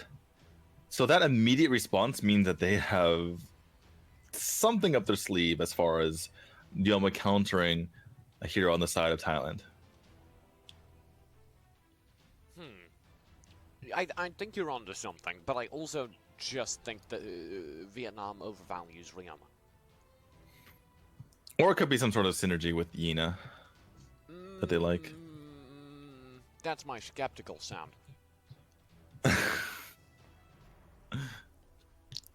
The thing is, like, Ndioma can like slap a Lindis with the Waning Blade and maybe kill her, but that doesn't always work against Lindis. I'm happy it works. I'm happy to see that Thailand have taken away ADC's Lindis, though. Yeah, both the Lindis and the Tulin. They're saying, well, let's just do this time. Yeah. That's one of the strengths of Thailand, by the way, is that they can play basically anything. So they have functionally a couple extra bans as they use them here. They'll also get J-Jack as teammate. I questioned during the draft of Game 1, why did you take the teammate away from yourself? They go, why did we take the teammate? Oh, cool. Add it to the team. I have to say, This is looking like a real good draft for Thailand. Can I call a 1-1 now? Will I look smart? We've seen drafts turn in the last couple picks, so I'm gonna wait. That's why it's so much more risky. I can tell you with just these 3 picks, it will be a 1-1. And look how intelligent I'm going to look. The bans for the second phase will be Omen and Zaniel for Vietnam. The counter and the countered. Baldum and Annette, a double support focus for Thailand, having already locked in their teaming. That forces the Bennett to come out. I don't think Datcoin's too upset about that, given how well he played in the last game. And that gives them 2 functional supports with the Sephiroth to be played towards mid. Ooh, Zell. That's for the dive onto Lindis. Our first Zell of the AWC 2019. It was covered last game by Thailand, actually. Mm-hmm. I think it's okay. Obviously, having multiple people to dive Telenos is always nice, especially when you're talking about a teaming. But the ADC needs to be really on top of his game as far as farming up Zill, because Zill's one of those heroes whose efficacy really goes up or down depending on how ahead or behind he is in the game. Obviously, that applies to everyone, but it's really steep for Zill. He basically does nothing if he's behind, and he just dominates the game if he's ahead. Varus will come through in the final pick slot for Thailand, giving them a dicey mix and match. So it's going to be the Varus in lane against the Yina or probably Ryoma. And you could mix and match no, them. I'd say Ryoma. Well, actually, you're right. Zill's jungle. So what the dicey thing is where everything else gets sent. Yeah, Ryoma and Yina. Because Ryoma, a lot of times, Wait, what? is purposely played against. He's Ryoma mid. We've seen this before. But Ryoma gets played a lot in the Sephiroth Abyssal. sideline. No support. No sideline. Support, yeah. It's on Pro E. That coin's running your banner. Yeah, Yabineth is side lane, so Pro E support. Okay. All right. Huh. I'll I'm believe you. guessing this is Yabineth top, aka the Dark Side lane. Delma is mid, Yina's bot. Wait, what? Batman? I missed that. What? Don't act like that's normal. When'd that happen? Side lane Batman! Let's do this. What? What? I missed that. I'm too tired for this, Daniel. I think that Sun got a call from Rush, his old teammate. Uh-huh. He's like, do it, play the Batman. I'm too tired for this, Daniel. I look away from the... I was so interested in what was going on with Vietnam. I thought they'd kind of mucked up the draft. I look away from the Thai side of the pig ban for a second. I look back and they've got double ADC plus Batman. What do I do? More interestingly, I suppose, what did they do? Let me answer the first question first. You, TJ, Me? you bask in their glory. Okay. As Thailand, and this is the second part of the question, they ruin face. So, the problem with this entire composition that's just struck me is who takes any hits if things go wrong? The ADCs, of course, they run up there like men or very strong Okay. women. They just tank. Right. So, what I'm hearing is, you're right, TJ. That's a solid point. Thanks, D2. If things go wrong during a team fight, if they don't get a perfect setup, Vietnam are just going to cut through them like butter, because Batman can't intervene. Batman's even going to super fall off as we head towards mid lane. This has got to be... This is a weird comp as well, because Batman's going to fall off as we head mid lane, and the rest of their team needs to get to mid lane in order to be viable. Well, that's why it's a good comp, because Batman bridges the gap between the early and the late game. So I does would Mr. like Suns. to register my discomfort. Thailand proved me wrong. I was Prove so me right, confident Thailand. as well. I was like, Thailand Why are will you- win this easy. We've completely switched sides, because what I said turned true in the end because now you've lost faith in them after those last 2 picks. But it's definitely restored my faith in them. I think with those final Telenos and Batman picks that they're actually going to win this. So this entire draft to me, like so much, I was worried about their tanking. J-Jack is the answer to my question. If J-Jack can take the hits, if he can land the good resurrects, then it doesn't matter that they don't have any HP. Mm-hmm. But yeah, if J-Jack doesn't get reses, then Vietnam fold in team fights. If J-Jack doesn't get reses. If J-Jack, that's a good joke. That's a good one, TJ. If J-Jack doesn't get You're reses. acting like J-Jack's infallible, but Thailand have a negative record in the group stage. That's not J-Jack's fault. But the team. All right, I mean, fair point. But the point is, don't act like it can't happen. Top lane, Sun on the Batman. Yep. Mm-hmm. He's playing pretty I'm gonna act like it aggressive. can't happen. Well, that's kind of the point because Batman's great level 1 through 3, and Yina's terrible level 1 through 3. So you punish it. Oh, that was a great Wailing Blade. Or sorry, Nagana Jujutsu. It was. I agree. XP responsible for that. Army select on Sun will be an interesting first item. He's going real fast up there in the top lane on the Batman. Getting a little bit more value out of his invisibility every time he pops it. Yeah, you want to be able to assassinate someone as quickly as possible. I think whether you're in the jungle or in the side lane, that's the best boots for him nowadays. There's going to be some spy versus spy nonsense happening between ADC and Sun. Speaking of, ADC knocked very low in that exchange. Gensert pushing forward. This is really aggressive. Oh, here comes Sun on the flank. As I called, ADC the target, and he can't get it. ADC wind shifts away the second he sees the icon, but the Thunderbird's there. Pro, he's gone. The rest of the team goes through. J-Jack low. Vietnam holds strong in the middle of the fight. Sun gets his kill, but they lose J-Jack. They lose Gensert for it. That is not a positive trade. That started out very well for Thailand's side as Mr. Suns and Sun combined together to really annihilate the backline, getting Pro E and knocking ADC down low, but the rest of their team were just not equipped to fight through the jungle at that moment. They were pushed back. Did your sound immediately go way higher? Yeah, someone at the Garena office leaned on the volume button. I don't know what is going on. They wanted to listen to those Dioma voice lines. I'm Yakuza. Sun on the flank. Meantime, though, Gensert gets focused down again. This is going real bad for Thailand. Again, they don't have the HP they need. Sun targets ADC, as I called he would, and very nearly gets the kill, but that won't get him any awards. Makes him feel better, though. Actually makes him feel bad that he didn't finish off the kill, I suppose. Mm-hmm. Thailand, they need to bridge this game to the late game, like I mentioned. They're not doing a great job of it. Sun's trying his best. But once Muon and Gensert get going, it could be dangerous for Vietnam, which is why Vietnam need to continue to play this aggressively.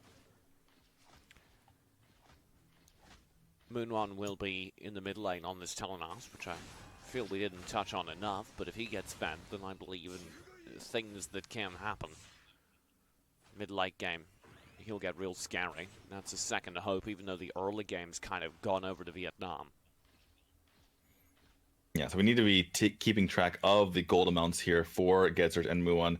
And I gotta say, it's not looking great. They have what's 1.7 and 2.1k respectively. Really need to be pushing that up higher. They do have the gold lead though somehow. That's partially because of Tulin. The early buffs have all kind of gone against them now. Sun will turn to take this Abyssal Dragon. There's Pro E through. J-Jack to hold strong in the back lines. The Abyssal Dragon up for focus. Sun on the flank, trying to poke, maybe steal it away. The Dragon itself will reset. Vietnam get nothing. J-Jack pokes forward for Thailand. Both of these teams realize how important these team fights are. It's not about the macro. It's not about Sun clearing the waves. ADC, full combo. The Batarang won't quite get the kill. Oh, wow. ADC, even if he wanted to pop the tornado, he couldn't without a target there. it's kind of crazy that Batman was nearly able to take that, and because he got him so late, they finally take advantage of wounded enemies, take down this Abyssal Dragon. Pro E goes in. J-Jack doesn't have any cooldowns. That's what they just saw with his engage attempt onto XP. So they decided to try and capitalize on it, but it did not work out. Watch for Sun up top. His tables have been turned. XP through as well. Pro E there. That's a 3-man rotate, and it pays off, although XP did get tanked remarkably low. That minion! Yeah. Get search! Huh? What are you doing? Did he get it? Well, no, he got that. Because it walked. No, it's still up. Okay. No, it's still there. I thought he had like 5 billion IQ and it walked onto the entrapment. But no, he just missed. It's alright. Well, he wanted to get over here to get the Might Bolton. Might Bolton from the other side. Tides of Light will be spent. Moon 1 here as Mr. Mr. Suns just goes in. Thunderbird through. Pro, he's gone. Dat Coin quite low as well, but he's got the clap, and that means Get Search is gone. Suns in trouble as well. Has to lightning strike away as the Nature's Realm comes through. The entire time we had ADC and Ellie pushing the top lane. It was very difficult for Sun to deal with that. That makes what happened in the bottom lane so much more impressive. J-Jack gone. The fact that in the bottom lane, Vietnam was fighting 3v4 and kind of winning that situation is very impressive. J-Jack had ult there. He could have self-resed. Decided to hold her. Suppose he didn't want to be sitting there with little health and has to go back anyway. The cooldown timers on his death are not too high. The cooldown on those ults pre-level 8 are extremely high, like 70 seconds, I believe. Yeah, but he did give a lot of gold over for it. It's going to add up against you, especially if the Zilt's able to get fat. Well, he strategically gave it to Ellie, so it's okay.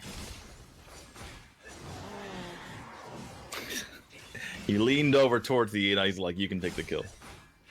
Abyssal Dragon, 1k on its HP, will be taken down. ADC claims credit on that. Ellie up top. Oh, Sun, he's coming for that gold. J-Jack keeps going forward. He wants it back.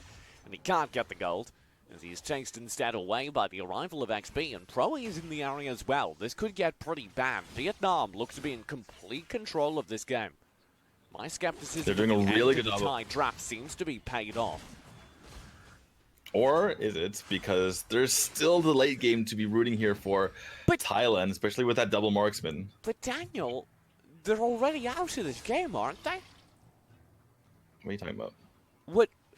Thailand have been devastated here. 6-2 in the kill feed. 2 towers to none. Oh, Mr. Sun's in trouble as well. This will be a tornado through. Mr. Sun's gone. ADC and trade?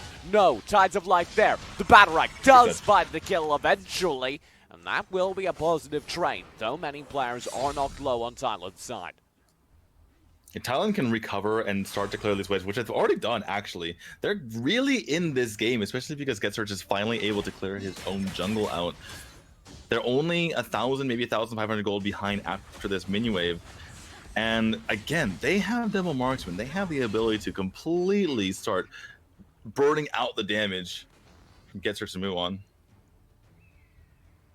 Doesn't the fact that one of their players, Sun, is just going to be worthless heading into this late game matter? Who? Sun on the Batman just isn't going to be able to hurt people if we get too late here. Yeah, he is. He just plays basically a weaker version of Crickneck. You just kill one person and that's your job. You trade out and you're fine. Right now, he's playing a weaker version of the ghosts in Luigi's Mansion. Ooh. Runs through. Everyone gets the Batman mark and freaks out. That's all he's doing. He's not actually hurting anyone.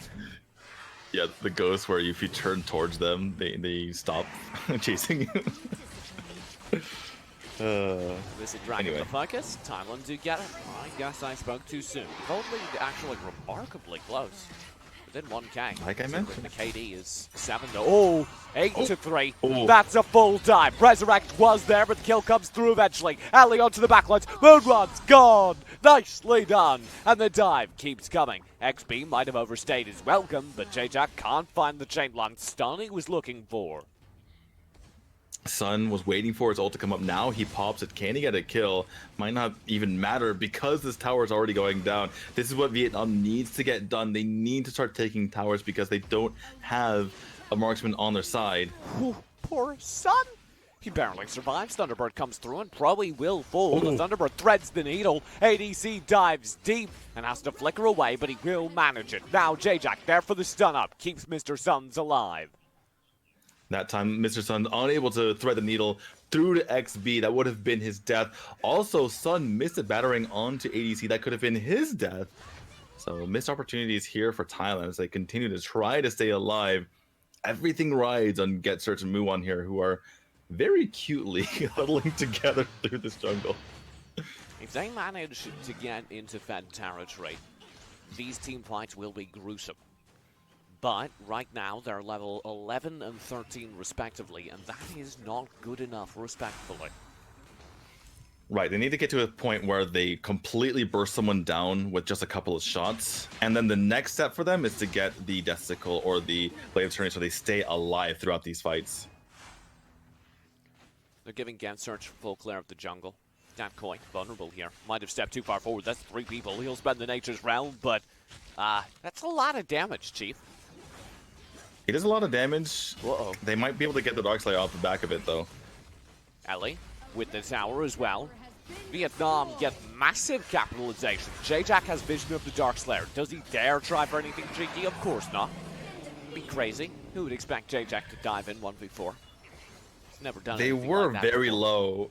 They were very low on all debuffs, so I wouldn't be too surprised. But obviously, he realizes that it's important to bend but not break in this game. Darkslayer buff against them. They get an Abyssal Dragon and a tower in response, so I guess it's not the end of the world. The kill lead They can has in continue to fact hold on. closed since the early game. Gold lead Yeah, within it's- 1k. Oh, Mr. Sun.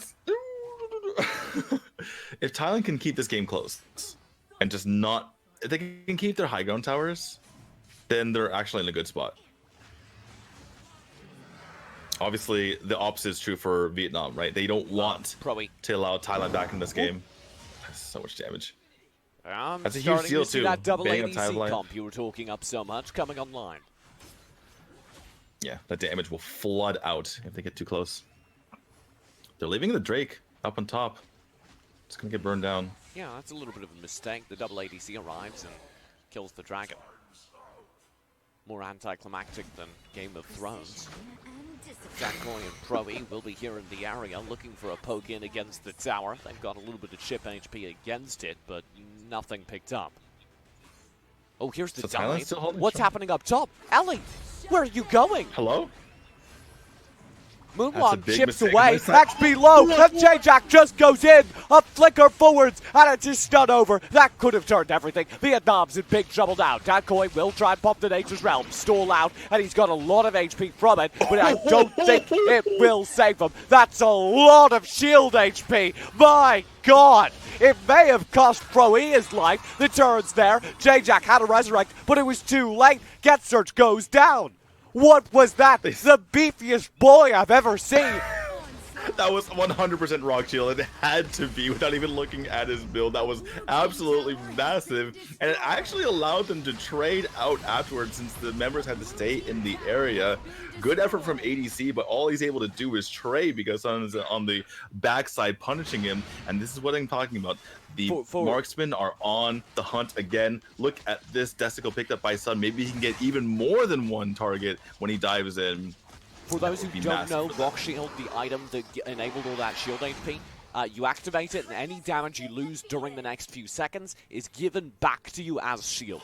So, Decoy's built it and he timed it very well. It's been a long time since I've seen Rock Shield in competitive play. It works very well in the Ebeneth because while he's healing, he's also taking damage, which means the shield gets even bigger. Yeah, you can have more shield HP than you have actual HP on your banner. Feels good, man. Not if you're trying to kill him. Ellie, though. Not really. What Ellie. is this? Sun Look at gets that. another kill He's onto dead. him for free. No, he's alive. He's alive. But Sun wisely backs off. J-Dog doesn't get the revive. Whew. But that's the Enraged Abyssal Dragon. Also, the Dark Slayer is available. TJ, what is going on? chaos. 10, 11. The kill difference that was like 6, now just 1. J-Jack thinks he's found Decoy up top. Gensurge and Moonwon are in the area, so they will burn through his impressive amount of HP. Rock Shield this time? Oh, yes!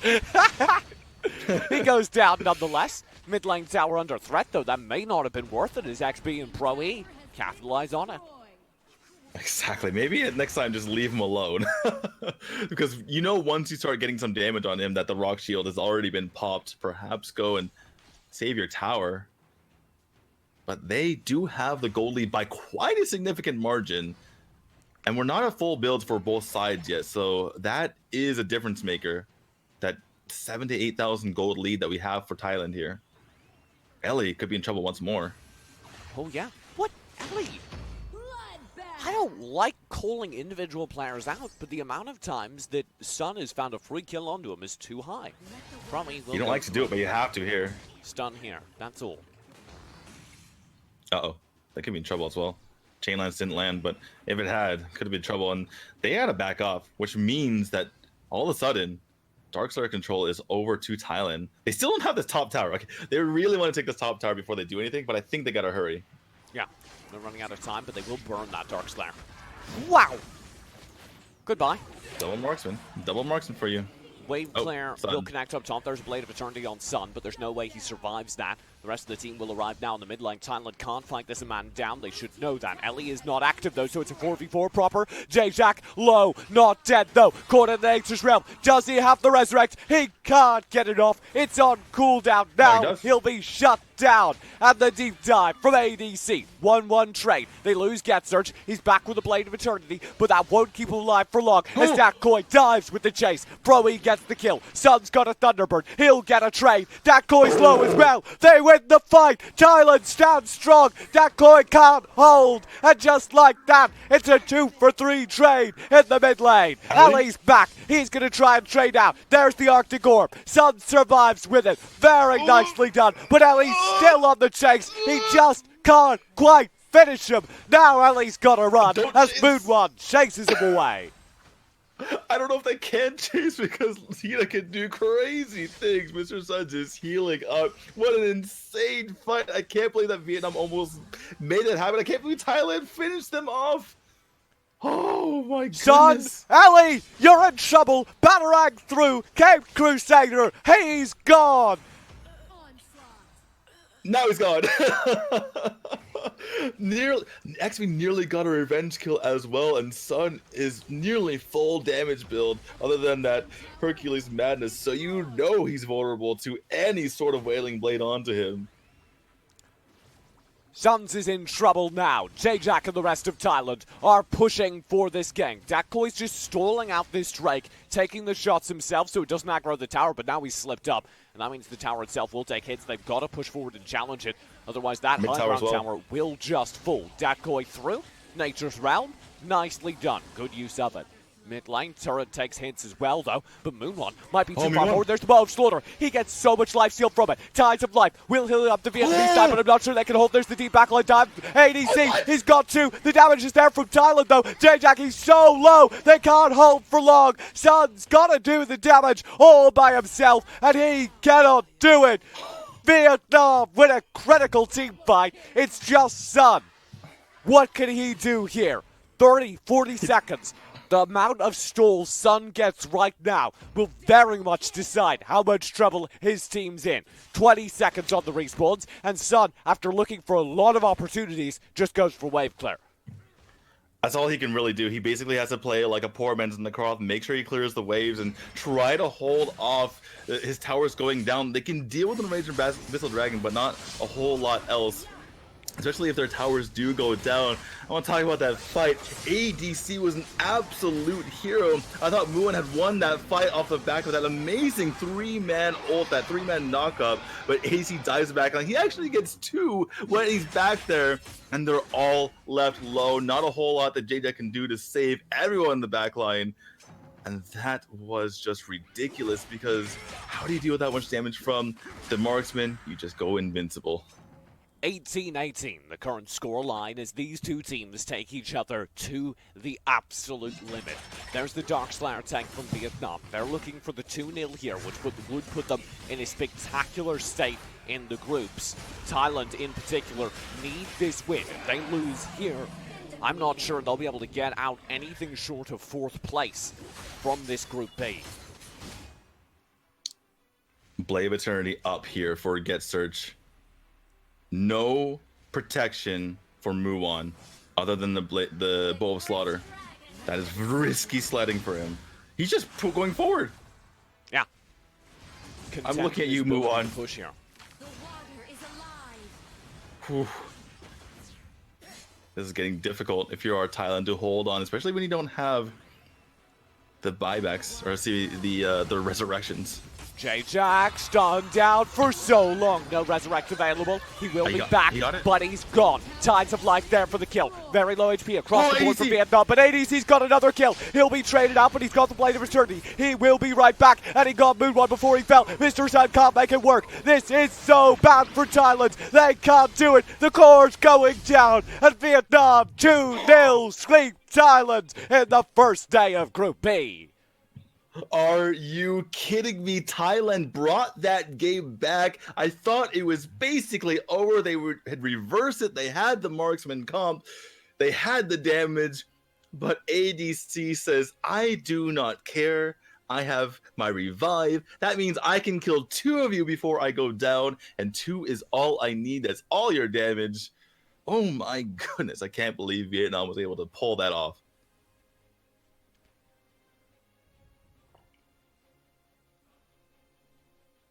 I am genuinely speechless. That was a fantastic game of AOV. I gotta say, ADC, give the man 2 MVPs. Give him a 3rd. That was ridiculous. He single-handedly, well, maybe not single-handedly because his team had to do stuff behind him, but he was doing the work of 2 or 3 heroes there. He killed both. He's like, well, double marks, but that just means more kills for me. It was ridiculous. I don't know. ADC died. He died 6 times, which prevented him from getting the highest score. But every single time, he was in that backline, just terrorizing multiple heroes. J-Jack couldn't even keep ADC off of either of them, let alone both. And Mr. Sons was having a tough time as well. How do you feel about Batman coming out of that game? Do you agree with me? I think it was fine. But what if they had a Kriknak? Don't they win that game if they draft a Kriknak? A sideling Kriknak? You're right. Don't they win that game if they draft a Scud? I'll go there. Don't they win that game if they draft an Ari? Anything else in that role, I feel, would have been better for the team. Sun was unable to do damage in the late game, and it showed. True. A very tight game. MVP goes to ADC, as you call. The man did 31% of the team's damage and participated in 81% of the kills, with 13 assists and 4 kills of his own. If he doesn't pop off, that's an easy victory for Thailand. And he had to do it twice too. He had to defend his base, and then he had to push his own team to victory at the other side's core, because that was not a guaranteed death march when they were on top of the Thailand core. That could have easily gone against them, but he's like, you know what? Let me just win this 1v3 again. There's no 2 ways about it. Here are the replays for the game. An absolutely spectacular showing for Vietnam, Thailand as well. Unfortunately for Thailand, this puts them at quite a deficit in the groups. This will be their 4th loss of the day. They picked up 2 of the games they played today. 2 of the games they lost were to China, a team Vietnam just bodied, putting Vietnam head and tail above Thailand. I'm just watching ADC kill 3 people by himself. Don't. It's unsafe for the eyes. Thing is, he didn't get a lot of credit for a lot of these kills, but getting them to 1 health is kind of like getting the kill, especially because your team just needs to waltz over and blow on them. Yeah, I absolutely agree. More activatable items used cleverly in this game than I think the entire season of Valor series. Yeah, because ADC has a Blade of Eternity. He sells it, buys back the orb of the Arctic Orb. I can't anymore. And he's able to use that as well. I'm like, I know it's an orb, and I started saying Orb of the Magi, and I'm like, oh wait, Orb of the Arctic. Yeah. Anyway, that's been our day in a nutshell. But he's been amazing, and like you mentioned, Thailand 2-4. They got to give Korea a present, because they might have been already out of this with the deficit they had against China. Korea getting that one game against them was huge. Yeah. Because now they can kind of control their own destiny. Let's actually talk about it, right? Because 2 days from now, this group is going to go again, and I'm legitimately afraid for Thailand, because this is not even, we're not even talking about 4th place. We're talking about they could be out of the quarterfinals. Yeah. You're not wrong at all. This could be real bad for Thailand. Who do they play? So they're 2-4 now. I can. And then in 2 days, we will see Thailand playing Chinese Taipei, real rough match, and Korea. So say they go 4-6, right? Yeah. They get 2-0'd by Chinese Taipei, and then they 2-0 Korea. Mm-hmm. Then who does China play then? They also have 3 matches China played. will be against Chinese Taipei and Indonesia. And they're currently 3-3, right? Yes. So China, if they 2-0 Indonesia, they're basically in. Yeah. Whew. That is tough sledding if you're Thailand. My God, I would not have expected Thailand to be in a position like this. We did our pre... Hey, by the way, this is us on camera. We did our pre-tournament breakdown, and I said on record, you can find the record, that I thought this Thai team would win the tournament. Or at least the biggest threats to Chinese Taipei main team. No, you're trying to dig me out of this. I said I thought they would win. And they might go out in groups. We knew it was the group of death, but I was not prepared for this much death.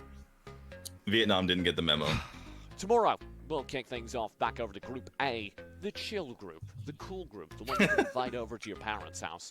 It'll be Vietnam wildcard playing against Japan to head us up. Chinese Taipei wildcard face North America. Malaysia face Japan. Chinese Taipei wildcard face Thailand wildcard. Vietnam wildcard face Malaysia. Thailand wildcard face Japan. North America plays again versus Malaysia, and we close out with Chinese Taipei wildcard against Vietnam wildcard, continuing our long record of sick games at the end of the day. And Group A is in a situation where almost anything can happen. Here are the NA could be at the top. Left. NA could be at the top, they could be at the bottom. The only thing that's pretty much set in stone is that Malaysia and Japan are probably out. And Thailand is probably in the 1st or 2nd spot. Other than that, Chinese Taipei, they got their 4-0 off the backs of the bottom 2 teams in the group, so they could go any direction. Anything can happen in the top 4 tomorrow. Yeah, I think you're absolutely right. This is a very, very exciting tournament for both groups. And we kind of looked at it and we were like, oh, this is going to be the group where we kind of know who's getting out of it. Over in Group B, there are the 3 obvious favorites. Not anymore, by the way. And in Group A, you know, there's a little bit of wiggle room, but who knows what's going to happen. Group A has been not just a little bit of wiggle room, but a lot of wiggle room. They're doing the worm on the floor over there. There's so much wiggling. And then Group B has been a wild group of death where Thailand might go out in groups. So stay tuned. We'll be back tomorrow. Don't forget that we start at 11:30 PDT. That's, of course, in the PM. It'll be in the AM if you're on the East Coast of America, 1:30 AM, 6:30 AM if you're in the GMT time zone. Thank you so much for hanging with us today. I suppose it's the morning if you're just tuning in now from the Americas. But it's been an amazing day of games. 10 more hours in the books, 20 over the course of the last 2 days, and we're halfway through the group stage. Daniel, any final words before we throw over to the end screen? I don't believe what that just happened. Thailand, what are you doing to me? Anyway, I don't have any substantive thoughts. Just, just I have like in disbelief about what's happened so far. Yeah. I'm over here being eloquent, talking about the worm. You're in genuine speechlessness. Thank you so much for watching again. A huge thank you from us to the crew over at ESL who helped support us, and the crew both at Tencent and Garena over in Da Nang, Vietnam, running the show while we sit here in our garages. Thank you so much for watching. We'll see you right here on Facebook and in-game tomorrow. Don't go far. We'll miss you.